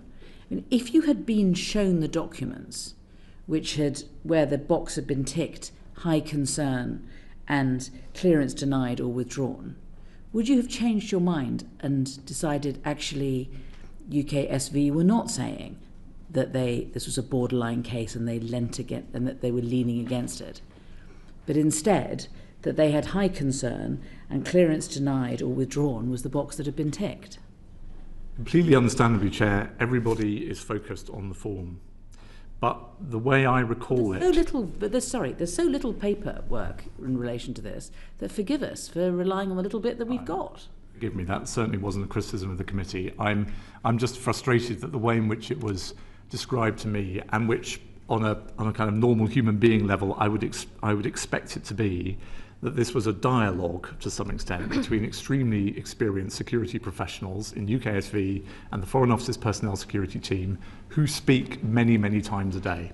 And so, the way the conversation, I recall it, on the 29th of January, was that they had debated some of the assessments that UKSV had made about specific risks, and indeed that as that had been reviewed internally in UKSV, some of those had shifted up and down a bit. And then the Foreign Office have reached its assessment and briefed me on it. So I can understand why we are all today focused on the starkness of the form, albeit a form I have never seen. But the conversation as briefed to me was a dialogue between the two, in which clearly, I'm not trying to pretend otherwise, there was unease in UKSV, and the Foreign Office had to work out whether it could manage and mitigate that unease. I'm going to try one more time. It does seem to me, and I don't think I'm alone, that there is a difference between leaning against and borderline and clearance denied or withdrawn and high concern. You didn't see the form. Somebody who's highly intelligent, very professional, terribly experienced, as are you, tells you, when does a readout of this, doesn't say, according to you, high concern or clearance denied or withdrawn. He says something different. I mean, you accept it's different, don't you? That leaning against borderline is different to clearance denied or withdrawn, this person is high concern. It's a form designed for UKSV's role across government. What I've tried to explain, and forgive me if I've not done so properly, is that in the case of the Foreign Office and some other departments, we're not unique in this, defence is an obvious example. I know this. It's not denied or withdrawn, it's a recommendation. And what matters behind the recommendation are the individual findings about the different risks. And that's what I was briefed upon, and the way in which they could be mitigated. Okay. I'm sorry, Abdeslam, I interrupted. Yeah, it's fine. Just a few more questions. It's been reported in the media that you have been relying on Section 3 of the Constitutional Reform and Governance Act as your reason as to why ministers couldn't know the reasoning behind your decision. Is that correct? The national security vetting is not a system set up by statute. But I think, I've read some of that commentary myself, of course, I think what those voices and commentators are trying to point out is that in that piece of legislation, Parliament is implying that national security vetting is in a different category in terms of the management of the civil service from all of the other things that CRAG perfectly properly gave the executive, gave ministers complete authority over. Now, I don't recall, honestly, sort of sitting thinking, aha, I won't tell anyone anything because CRAG tells me not to. What I know is that having grown up in this system over many years, having, of course, discussed these heavy responsibilities with my predecessors, with other permanent secretaries, and having read the internal guidance about the extent to which one should share the information about UKSV findings and reports with others, I made what I hope are still a set of defensible decisions about sharing, as ministers have said to the House, only the final outcome of the vetting process. And did you get legal advice from any lawyers at any point? I didn't need legal advice. This is set out in guidance. It's set out in Parliament. The way in which this system works is that ministers are held entirely independently. Well, to quote Stephen Doughty, the national security vetting process is rightly independent of ministers who are not informed of any findings other than the final outcome. He said that on the 16th of September. It's a piece of briefing that we shared with the Cabinet Office and Number 10, and they approved explicitly. Indeed, my recollection is that Number 10 asked me to ensure, in the way that we briefed both the Foreign Secretary and other ministers, that we made clear that ministers in Number 10 were held completely removed from the vetting process, and so we did, because it's true. Given the scale of the decision, this is, it's not an ordinary, you've said it's exceptional. At any point you thought you didn't think you'd need legal advice to perhaps protect you going forward? I mean, it has crossed my mind in the last few days that it would have been quite nice if I'd sent such an email and got such a response. But the point I'm trying to make, without labouring it, is this is such an established part of the way that we operate this system. I at no point sat there and thought, this one's a really tricky one, I need to ask a lawyer. It's, we had briefed ministers accepted that position. The way in which the internal guidance is written is absolutely clear about the strict confidentiality of the box within which the vetting system operates. And I didn't think I should take it upon myself to do something that I felt, and I still feel passionately today, as I hope you can tell, risks the erosion of a really important plank of the government's defences against what I know very well, sadly no longer can help the government deal with, but know very well are a set of absolutely aggressive hostile powers who are trying to suborn the Foreign Office, its people and its information. Thank you, Chair. Thank you very much. That's Uma. Thank you, Chair. So, Oliver, you said you were proud you didn't bow to pressure, but of course you were our chief Brexit negotiator. You're very used to high-pressured situations, which is partly why you found yourself in one of the top civil service roles in the country. In one of your earlier answers, you referred to that you were told not to tell the Foreign Secretary about something. Would you not have exercised your judgment as a very senior civil servant that perhaps there's a time sometimes where you should be telling the Foreign Secretary or the Prime Minister something that is of concern, perhaps to do with matters of national security? Absolutely. I was Principal Private Secretary to Tony Blair. I ran Gordon Brown's office. I was Deputy National Security Advisor for David Cameron. I was Brexit negotiator, as you rightly remind me, though I don't have a doctor's note today to allow me to talk about Brexit, for Theresa May. I have worked with the people who have the hardest jobs in the land for most of my career. And of course, you're absolutely right. You make, in those sorts of jobs, and as PUS at the Foreign Office, you make fine judgments every day about what to take upon yourself and what burdens to share with the Secretary of State. That actually, and one of the things I will deeply miss about this job, if I may say so, is the Foreign Office is slightly unusual in that, given the risks to Foreign Office personnel around the world, rather more of that burden rests culturally on the Permanent Undersecretary than in other departments I've worked in. I felt deeply, deeply responsible for the safety of my team in Tehran. I would check in with them twice a day. I would ask for advice on how they were doing. I am still deeply concerned about the brave, amazing Iranian colleagues we have left behind in Tehran who work for the British Embassy there. And I can't shake that off, as you can tell. But those responsibilities weigh very, very heavily on me. Of course, where it's appropriate, I bring the Secretary of State into the circle of knowledge about how I'm tackling those responsibilities and what I think is the right thing to do about them. Safety of staff overseas is a good example, if you don't mind the slight digression. I hope if the Foreign Secretary were here, she would say, we operated this system absolutely strictly. The decisions about whether to bring people home were for me. I was the employer. I would have to defend myself in court if I made those decisions wrong and aggrieved families wanted to take the Foreign Office to court. But it was absolutely right for me to let the Foreign Secretary know that we were going to be temporarily drawing down staff from X place or Y place. She needed to defend it in Parliament, and I understood that. This is different. The vetting system explicitly, in Hansard, in guidance, is different. I've always understood it that way, and I think it's for very, very good practical reasons that keep the people of this country safe. Understood. So, Olly, before the decision or the judgment was made not to inform the Prime Minister or the Foreign Secretary, or indeed it seems anyone, that Mandelson's developed vetting clearance, or the recommendation was that it was denied. Now, you're disputing that version of events, but we've seen the box of both ticks in red. Did you or your officials working for you establish whether there was any precedent for a Prime Minister being informed that a senior civil servant had failed vetting? I know of no precedent. Sorry, excuse me. Prime Ministers and other ministers are perfectly entitled to know that people have failed vetting. As Minister Doughty said to the Commons on the 16th of September, it's absolutely appropriate for the outcome, the final outcome of a vetting process to be made clear to ministers. What I think David Lammy, William Hague, and indeed any other minister, thank you so much, that I've come across will tell you is that there is not an ongoing dialogue.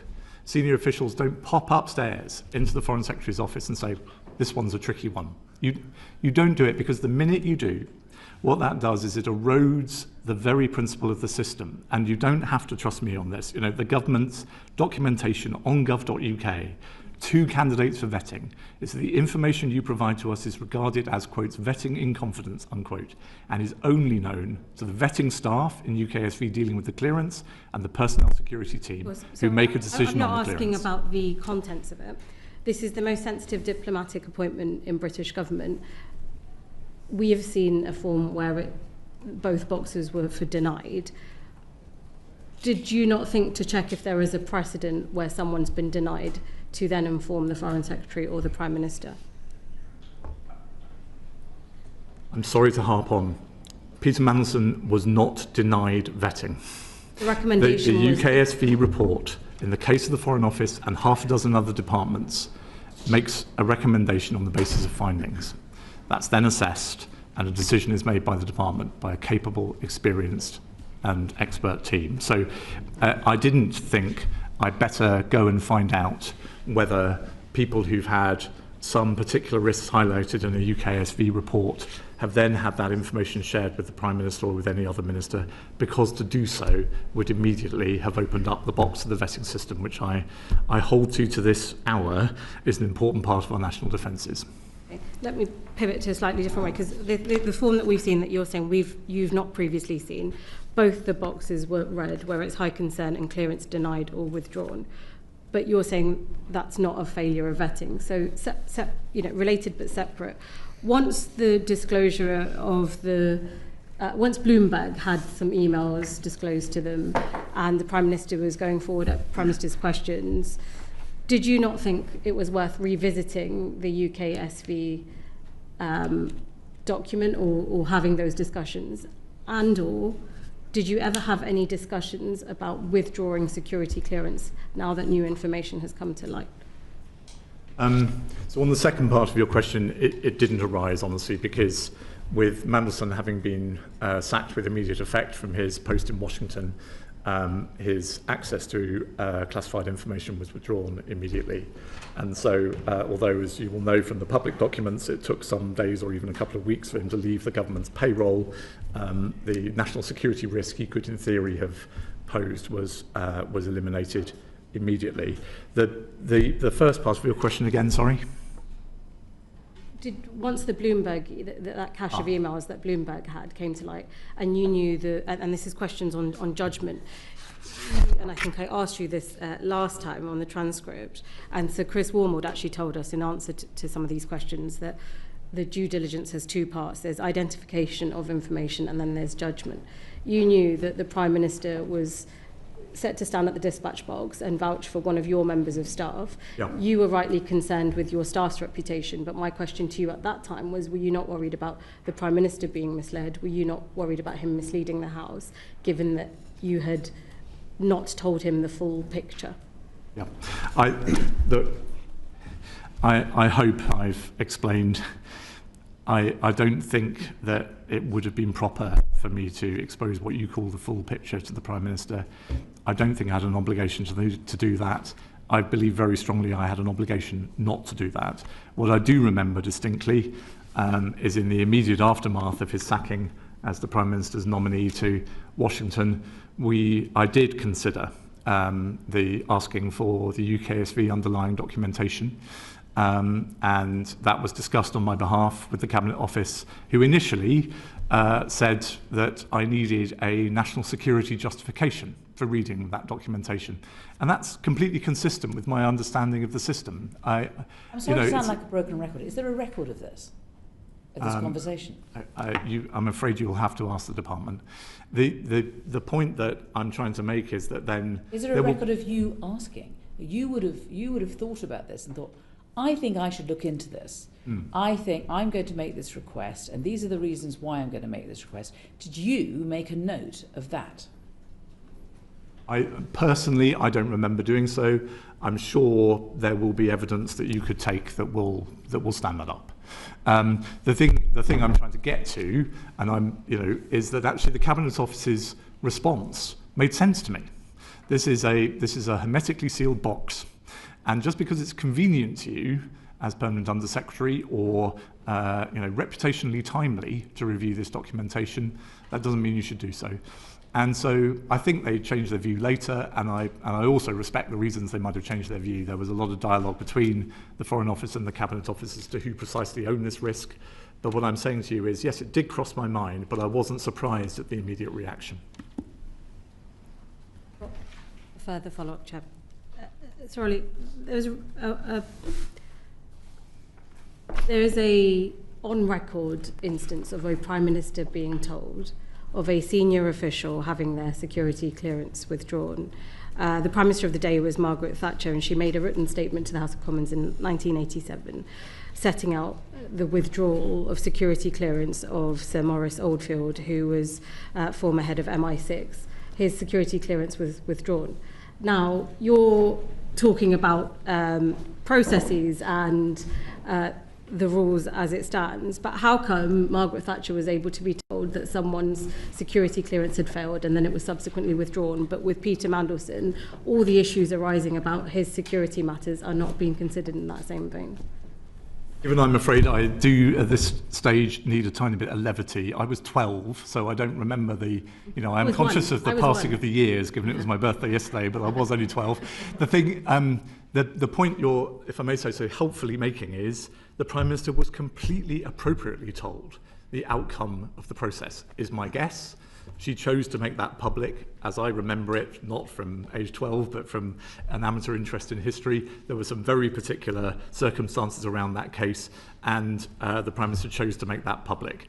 But the point is, was the system right to tell Margaret Thatcher that clearance had been withdrawn? I think that's completely consistent with what I've been trying to explain. That was the final outcome of a DV review, and it was withdrawn. The final outcome, as Stephen Doughty said to Parliament, as Yvette Cooper and I wrote to this committee, the final outcome was shared with ministers. Orly, I'll just leave it with this. Your version of events, thank you for setting this out. You were telling us that it's borderline. The version that we are seeing shows a very clear denied and recommendation not to go forward. And those two things don't quite match up at the moment. Sorry, was that a question? It's a statement. And you can answer Well, it might be. Let's move on to Edward, who I think has got a... I just wanted to link up the questions that Uma has been asking you and something you said earlier, which was that in relation to Matthew Doyle, you had been ordered by Number 10 not to tell the Foreign Secretary. And then when you go to the Cabinet Office to seek permission to go and look at the UKSV report, you're told, no, you can't do that. I'm just wondering if there is an atmosphere created by Number 10 that these two examples speak to of don't tell anyone you're not allowed to tell, don't go looking for anything you're not allowed to look for, we'll control this is being run here. Is that in any way accurate? Well, if I can slightly expand your question, obviously the last few days / weeks / months have left me with many reflections on how this system works. And whilst I've been trying to explain it as honestly as I can with the with the chair's words ringing in my ears from the start. That doesn't necessarily mean I think it works perfectly. And there are things about this whole system that, obviously, looking back, if I were suddenly bureaucratic dictator, I would want to change. And I think there is a bit of confusion as to who is ultimately accountable for holding the record of clearance. I think there's a bit of confusion about how ministers are briefed to speak to the Commons about some of these things. I was worried at various points in this story that the Prime Minister was being given lines to deploy publicly that the Foreign Office had not had a chance to think through and work through with colleagues. That obviously became even sharper about Thursday, sort of 9 p.m. So there are lots of things about this that I think could be improved, but the way in which I described my own role in this, I hope all I'm trying to say is I think I tried to operate the system as I understood it, and I still believe it should be operated to the best of my ability. Alex. Thank you. Thank you, Sir Olly. How common is it for you to have these borderline cases of UKSV and you have to make a judgment call after not a clear recommendation? I don't know. It's certainly not unheard of, and the disagreement can go in either direction. And I think you would hear the same from other departmental permanent secretaries that have this relationship with UKSV. But it's important that I don't know, because, as I say, the guidance set centrally on data privacy is that a line manager, let alone the head of the department, should only be involved in looking at the report of this process in exceptional circumstances where that's strictly necessary in order to manage and mitigate risk.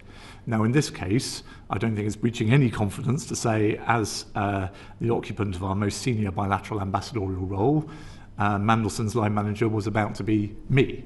So I needed to be aware of the mitigations that were being proposed. I needed to be an active participant in managing them. In other cases, well, in my tenure, there were no other cases like it. And so now that the Chief Secretary to the Prime Minister has suspended the ability for the FCDO to do that, what impact do you think that will have on department postings and the ability to get people into the right place? I'm very worried about that, honestly. I'm now, sadly, a sort of informed spectator, but I'm worried about that. In my experience, there are very, very good reasons why the diplomatic service is given a degree of expert latitude over these things. The vetting system cannot be entirely one size fits all.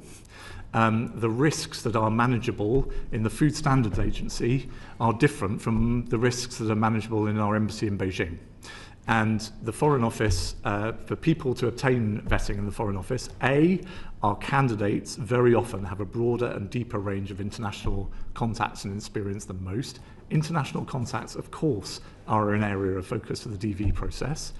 And therefore, an expert personnel security department that can reach an informed view of how risky and significant those contacts are for a candidate for vetting, I personally, I was new to the Foreign Office, but I personally could see the justification for.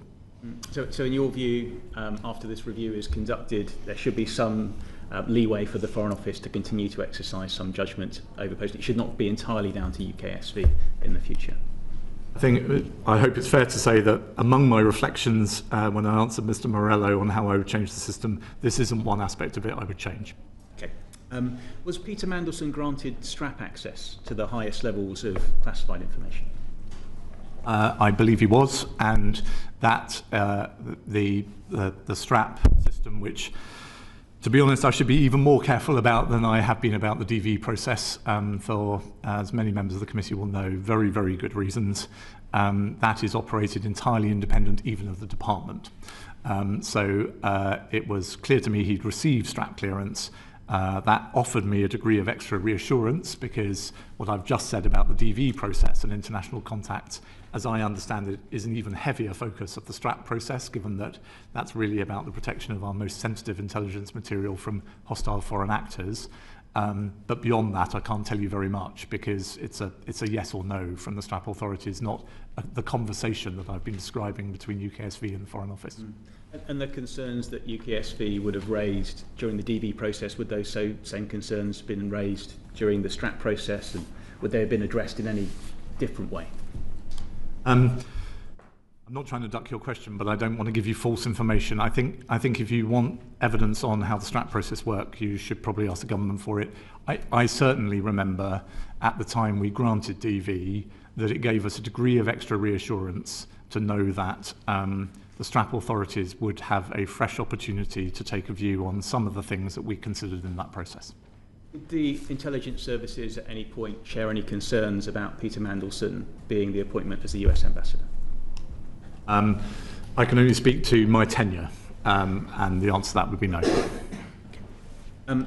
Knowing what we do now about Mandelson's leaking of sensitive government information during his role as a cabinet minister, what steps did you take as the PUS to ensure that when that became public, there was no further risk to the FCDO? Well, that could be mitigated. Well, obviously, pardon me, but to get the chronology straight, that allegation about Mandelson, which, again, like all of us, I should probably be careful about given there's a live Metropolitan Police investigation, was only made months after he was withdrawn as ambassador. So, as I've already explained to the committee, we took all the usual precautions of shutting down access to sensitive material at the point he was withdrawn, and that's probably the best answer I can give you. And what actions, I mean, he's obviously had access to all that information for many months. What steps is the department or government generally taking to ensure none of that is in the future passed on? I don't think I'm here to speak for the Foreign Secretary, but if my reading of the newspapers is right, she's looking at that issue herself, so maybe best for her to give you evidence on that. All I can say is that obviously in the aftermath of his withdrawal, and particularly in the aftermath of this Parliament's humble address, all of those communications have been looked at in depth. And one final question. You were PUS when the press first became aware that Peter Mandelson, in their words, had failed his security vetting. How do you think that was leaked, and what do you think that says about the integrity of the UKSV process? I'm deeply concerned about it, honestly.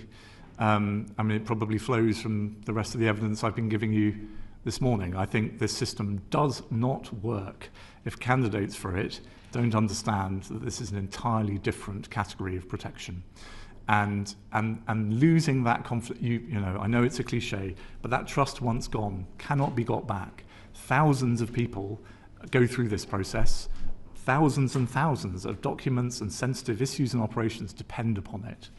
And I am struck and saddened that within, I think, days, probably only a small number of days, of the Cabinet Office, for their own reasons, deciding to open that up, to share what they thought they'd found and their perceptions of it internally with Number 10.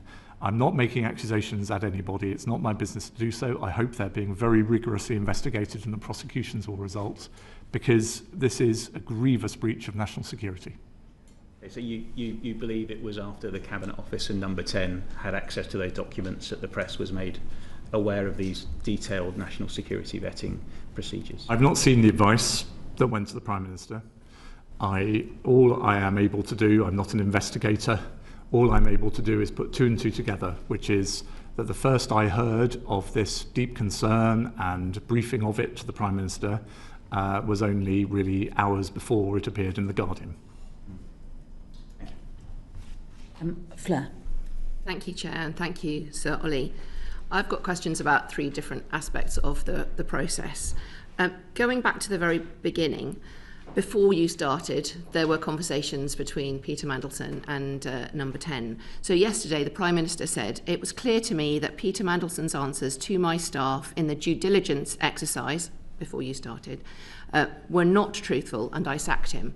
So that sounds like it's Morgan McSweeney.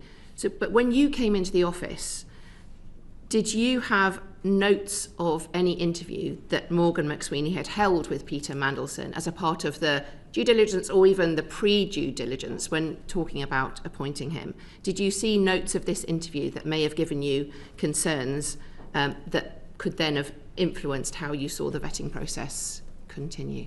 No. You didn't know about any of those? I knew that there had been an appointment process of sorts, and that Number 10 had operated that with the Cabinet Office, but to be honest, I think I first heard the words due diligence report after he was withdrawn as ambassador. Thank you. And then the second one is about the meeting that you held on the 29th of January about the vetting. Did you hold that meeting because it was flagged that Peter Mandelson hadn't passed? If it was a clear pass, a green tick box in the form you didn't see, would you have even held that meeting? Or did you hold the meeting because it was an ambassadorial appointment to Washington and it was Peter Mandelson? I was asked for that meeting because I think it was a borderline case, and a particularly prominent and significant borderline case on which, perfectly properly, very sensibly, the director felt he wanted to check his reasoning and make sure that I was comfortable with it. And is there a note to that effect? That the request was that the decision was made that you should have a meeting because of these issues were going to come up? Not to my knowledge. It was, this was Director ESND was one of the most important figures in the way I was learning how to run the department. I'd spent a lot of time with Ian already because of the heavy responsibilities that I was learning that I held as accountable overall for security. So Ian was in and out of my private office regularly, and I was pleased about that. He, I think, said to my private office, I need 10 minutes with Olly tomorrow, the day after, in order to take him through a particular case. A particular case? Not the particular case that you've been rung up every day by Number 10 to ask about? This is second-hand. I'm trying to help you by guessing what the conversation might have been. All right, okay. It's unfortunate, because if there had been a note made of the decision that the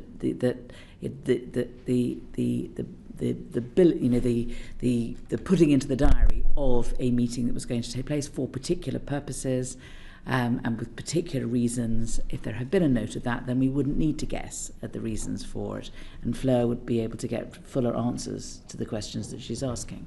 Although I should say again, apologies, Chair, none of the issues that underlie the conversation we've been having this morning could have been committed to our IT system.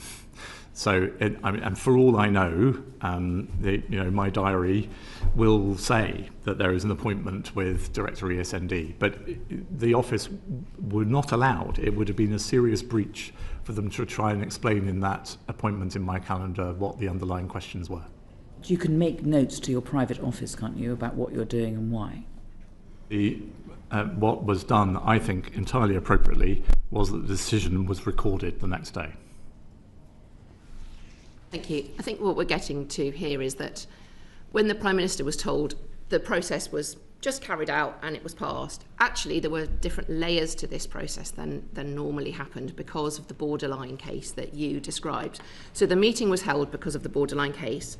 You've already said to us in your evidence to us in November that one of the hardest parts of this was the Global Council shares, and that must have been part of the mitigations, therefore. So did you hold follow-up meetings about the Global Council shares, how that was going, at which the borderline case could then still have gone either way if the mitigations weren't carried out, that you were satisfied could have been carried out?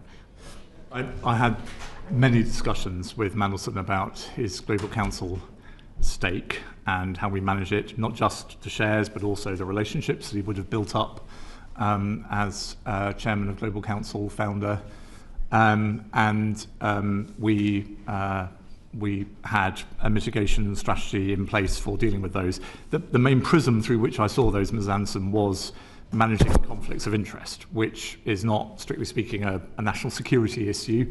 I suppose in extremis it could turn into one, but was more about protecting, of course, I suppose, Mandelson's reputation, but potentially protecting the government and the Foreign Office's reputation against any perception that he was advantaging Global Council or its clients.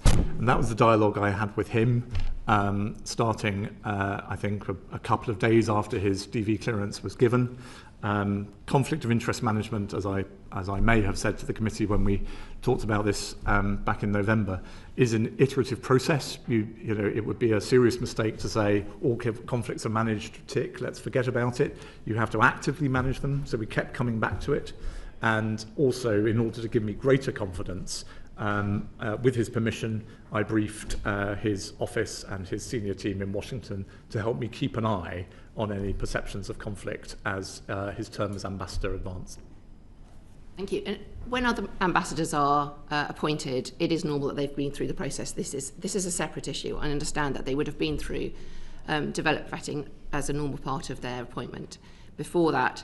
But in those cases, is it usual to have a series of mitigations and then be working through the mitigations? Is it normal in other circumstances, or is this very unusual? I hope this is not in itself a breach, but I was revising for myself the department's own internal guidance on this, which is available to anyone going through the vetting process. What it says is, where we do find a risk, we always try to manage it through our aftercare programme or risk mitigation. So that is standard process for all applicants and holders of DV. So the process I'm describing to you was not some special one we invented for Mandelson. It's a completely standard part of the consideration of granting DV. Okay, thank you. So then my final question's about the most recent part of the process. So the moments that the Prime Minister talked about, those moments when he felt he should have been told more, that when he went to the House of Commons and to Prime Minister's questions and others, those moments when the unusual parts of the process, not the internal parts of the security vetting that should be rightly kept secret, but the outcome of that and the fact that it was not a straightforward process. So first, when you had the vetting process advice in January 2025. Second, when Mandelson was sacked in September and the Prime Minister gave a statement to Parliament, and that there were press comments that Mandelson had failed his vetting. It was beginning to be the heavy pressure on what happened actually in the process.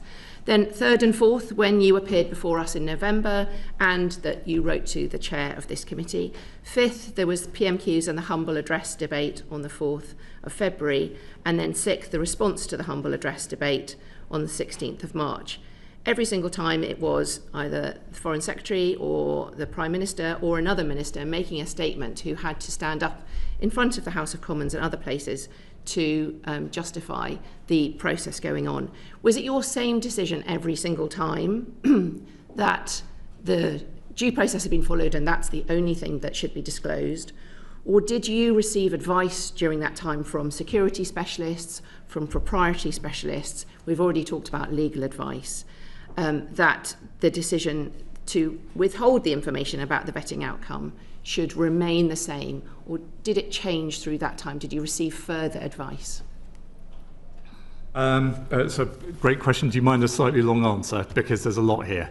So, I'm afraid, not least because my memory is not good enough, going to go through all of those 6 instances. But the fundamental here is that as we prepared the joint letter that the Foreign Secretary and I sent to the chair back on the 16th of September, and in parallel, Stephen Doughty's briefing for his appearance in the House of Commons the same day, to take one example.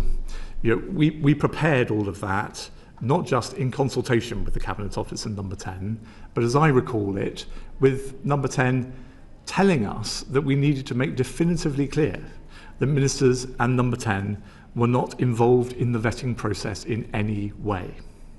Now, that's not designed to be outrageous to me. That was exactly what I expected.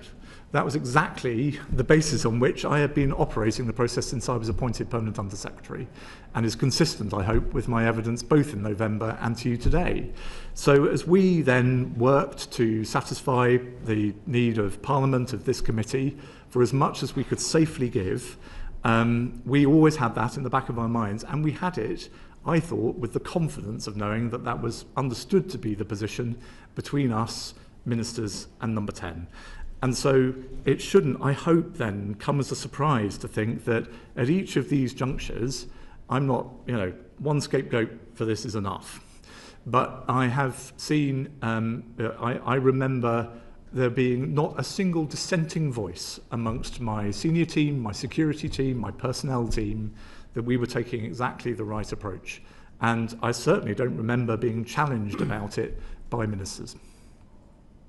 There was no indication that you should seek legal advice, as has subsequently been done and able to give to the Prime Minister, that it wasn't the whole truth that that Peter Mandelson had just passed the vetting process. The whole truth was that there were concerns along the way. You couldn't reveal any of those concerns, but there were concerns. They were looked into, and then he passed his vetting. There was no consideration that could have been a more full, complete version of events. There was nothing unique about that situation, Ms. Anderson, if I may say so. As I've tried to explain, the way DV is a risk judgment, and DV depends then quite often on the management and mitigation of those risks. And that's the internal guidance I read out to you earlier is absolutely clear about that. The objective of the system is not to discover things about people and trip them up. It's to encourage the applicant to be open and make full and frank disclosure of potential vulnerabilities, and then, if possible, find ways of managing them. And if we turn DV into a pass-fail piety test, what we end up doing is robbing the British state of a lot of very, very capable people with complicated lives and potential vulnerabilities. And I really, really don't want that for the sake of this country. If anything, this government needs to be served by an ever-increasing range of people with broad experience and interesting lives, not suddenly find that the only people we can employ in sensitive roles are ones who raise no issues whatsoever. There's interesting and interesting, Sir Olly. I mean, there's interesting and Peter Mandelson's life and the threats that he may have had to the British state. And, I mean, that's really the nub of this. Is how on earth did this happen?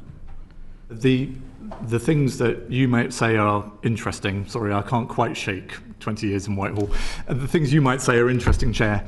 I mean, I would contend that those were very, very well known. And they were very well known at the point at which the Cabinet Office produced pre-appointment due diligence work for the Prime Minister. The Prime Minister settled on his nominee, he recommended it to the King, he announced it to the public, and then he asked the US government for agrément to his nominee as Ambassador to Washington.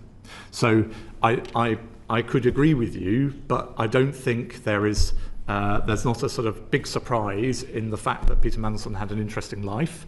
What I say to you still is that DV is for a different purpose. It's to establish vulnerabilities that lead to an unmanageable risk to UK national security. That's the process, I hope, that we undertook in good faith. But you see, this doesn't stack up, does it? Because in the end, he lost his job because he was a threat. And that should have been revealed with the DV. He was leaking secrets from the British state to a foreign bank. That's pretty serious. With respect, during a time of an economic crash. Somebody must have known about that. Some spook somewhere knew that. That's what DV is supposed to be about, isn't it? That was not known at the time of his withdrawal, to my knowledge. Certainly it wasn't publicly known, it wasn't known in records available to me or to others in the Foreign Office. What was known was that the basis on which the Prime Minister thought he had received assurances from Mandelson about those connections from his past life with Epstein, the Prime Minister can speak for himself, but I remember him visibly angry that in his view he'd been deceived about those connections. That was the point at which he required of me to withdraw Mandelson from Washington, and it was a very difficult day of my professional life, but I think the Prime Minister did the right thing. I'm going to go to Edward and then to Alan, if that's all right. Thank you, Chair. So, Olly, to that point, the Prime Minister, in his statement yesterday to the House, said, "Let me be clear, the recommendation in Peter Mandelson's case could and should have been shared with me before he took up his post. Let me make a second point. If I had known before Peter Mandelson took up his post that the UK SB recommendation that developed vetting clearance should be denied, I would not have gone ahead with the appointment." That can't be accurate, given that you have said, well, given that he was effectively on his way to Washington at the point at which you were making a decision on whether or not the recommendation of UKSV could be mitigated. They had already made the announcement by then. They had already done the due diligence and seen, the Prime Minister had supposedly seen the summary of the report of the due diligence in your conversation with him. So that is, the Prime Minister's statement yesterday is inconsistent with the evidence that you have given today. Do you have a view on whether or not his statement was accurate yesterday? I'm not here to attack the Prime Minister, Mr. Morello. I'm here to help the committee. And what I want to say to you is that, given the emphasis rightly in this meeting in this session on record keeping, given I was not in post at the time, I can only go on the record. And all I would observe is that I don't doubt that the Prime Minister is saying that sincerely. It would be nice if the record showed that he had required his office and his team to make that stipulation more explicitly clear to those of us who were then charged with trying to make this happen. They had already made the decision to push ahead in the absence of the UKSV having completed their process.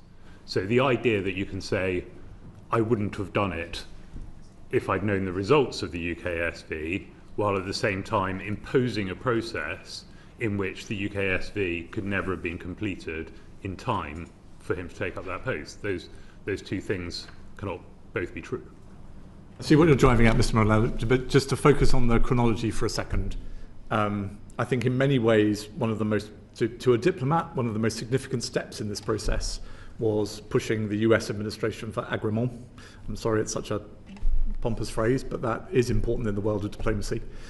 And so in that narrow sense, you're right, that we, on the government's behalf, were pushing for the Prime Minister's nominee to receive agrément before the UKSV process, let alone final clearance, had been given. But we did not deploy him to Washington and grant him a contract until he had obtained vetting. And so the bit of this process, I would say, that the Foreign Office absolutely could and did control was, and this stems from the stance my predecessor took as well, is that he could only serve as ambassador in Washington if he had an extant DV clearance, and that was obtained in time.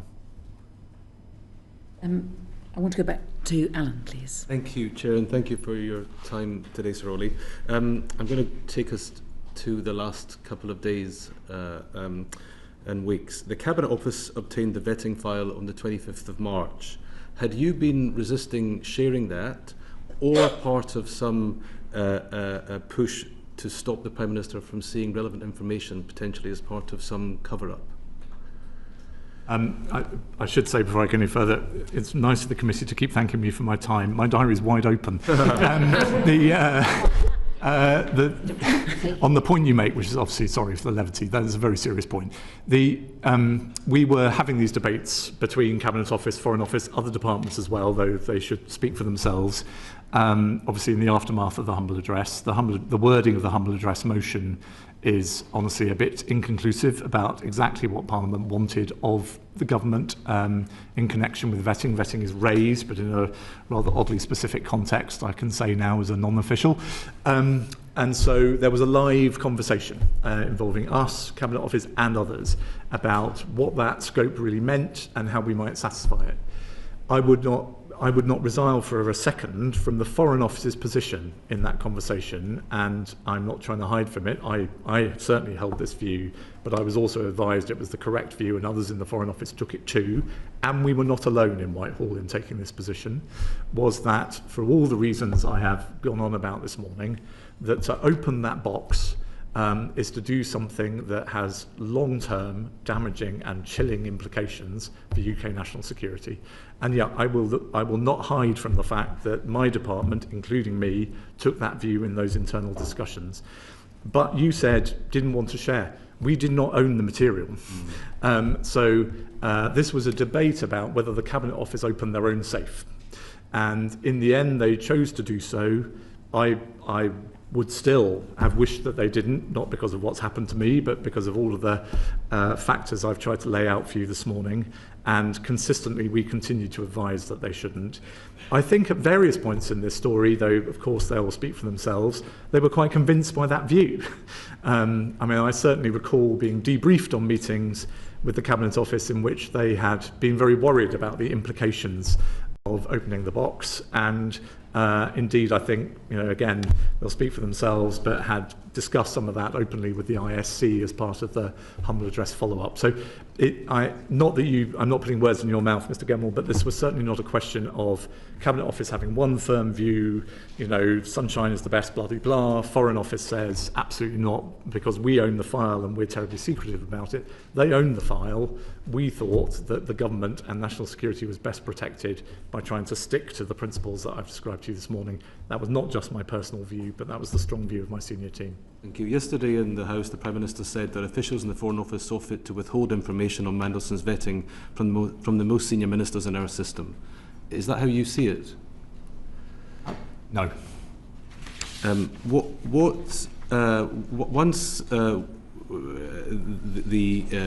problem that Number 10 had identified became apparent, what conversations did you have with the Prime Minister, the Foreign Secretary or the Cabinet Secretary that you'd be able to share with us today? You mean in the last few days? In the last few days. This is where I must plead one of the caveats from my letter, if I may, Mr. Gemmell. I think, given the way I have been treated over the last few days, I've been obviously thinking very hard about this session, thinking about how I hope do my duty to Parliament in thinking these issues through. I've not yet really had a chance to focus on the letter I received yesterday and what on earth I do about it. All I would say is I regret that I, in my view, didn't have some of the points that the Prime Minister and others are making about the Foreign Office's decision-making and about my accountability. I regret that those were not put to me before I received a letter dismissing me. In those conversations, were you able to set out how the Foreign Office does vetting? And do you think people understood these distinctions that you've been making today?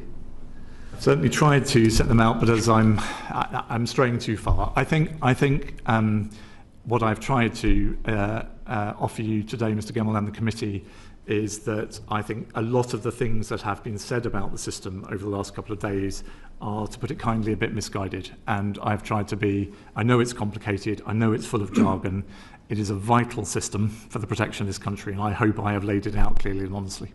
Do you have concerns about the amount of information we've now shared about our developed vetting system in relation to what our adversaries know about us? Yes, I am. I think that it may sound paranoid, but I think even the level of disclosure that the government has offered over the last few days, British national security does not benefit from this, so we have to ask whose does. I may be paraphrasing Afra's question, but you have been at the centre of government for many years and spent many years of your career promoting and defending our country's national security. With the benefit of hindsight, when you hear the committee's questions today on notes, on seeking advice, on how the Foreign Office took this decision, and ending up putting someone who leaked some of the most, who had in their past leaked some of the most sensitive secrets this country has, with the benefit of hindsight, would you have done anything different in relation to the appointment of Peter Mandelson?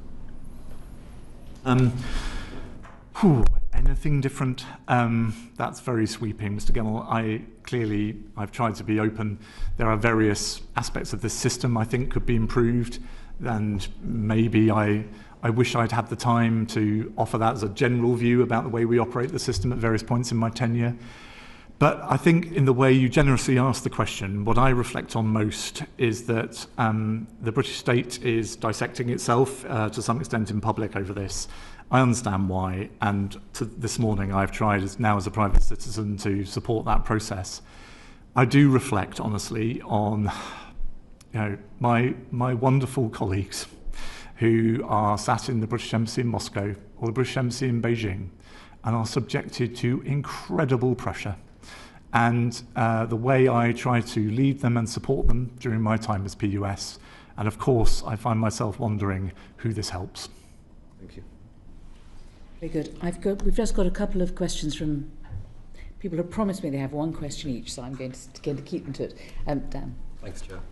So, Olly, you are one of the country's most distinguished civil servants, and you have this week been dismissed by the Prime Minister.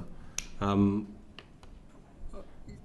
you tell us why? Is it your contention that you have delivered your duty, you've carried out security vetting in the usual procedural way? And what is your reaction to the way you've been treated this week? And I suppose finally, what impact will it have on your colleagues? Thank you. Again, Mr. Carden, thank you for the generous way you asked the question, but I should be careful here. The very short answer is I don't fully understand the reasons that I'm in the position I am in, but that is for a separate process for me to try to get to the bottom of. As a human being, I'm desperately, desperately sad about it, Mr. Carden. I love that job. I love that institution. I was proud to serve this government and any government that might follow it. I hope I was doing it to the best of my ability. I was certainly doing it as hard as I possibly could. I had wonderful colleagues who I miss deeply. And the issues we were dealing with, and my colleagues are still dealing with, are of profound importance to the success of this government and the success of the country. It's been the proudest part of my career to lead that institution because of their work, not because of mine. And you say kind things about my distinguished career. I just feel intensely proud of the people I've led, and I wish them every success and wish I could still be with them. Thank you. Thank you, and thank you for that answer to my honourable friend here.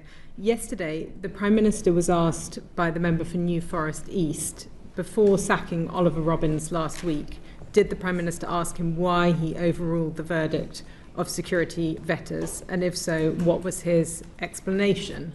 The Prime Minister replied, "I did ask him, and I did not accept his explanation. That is why I sacked him."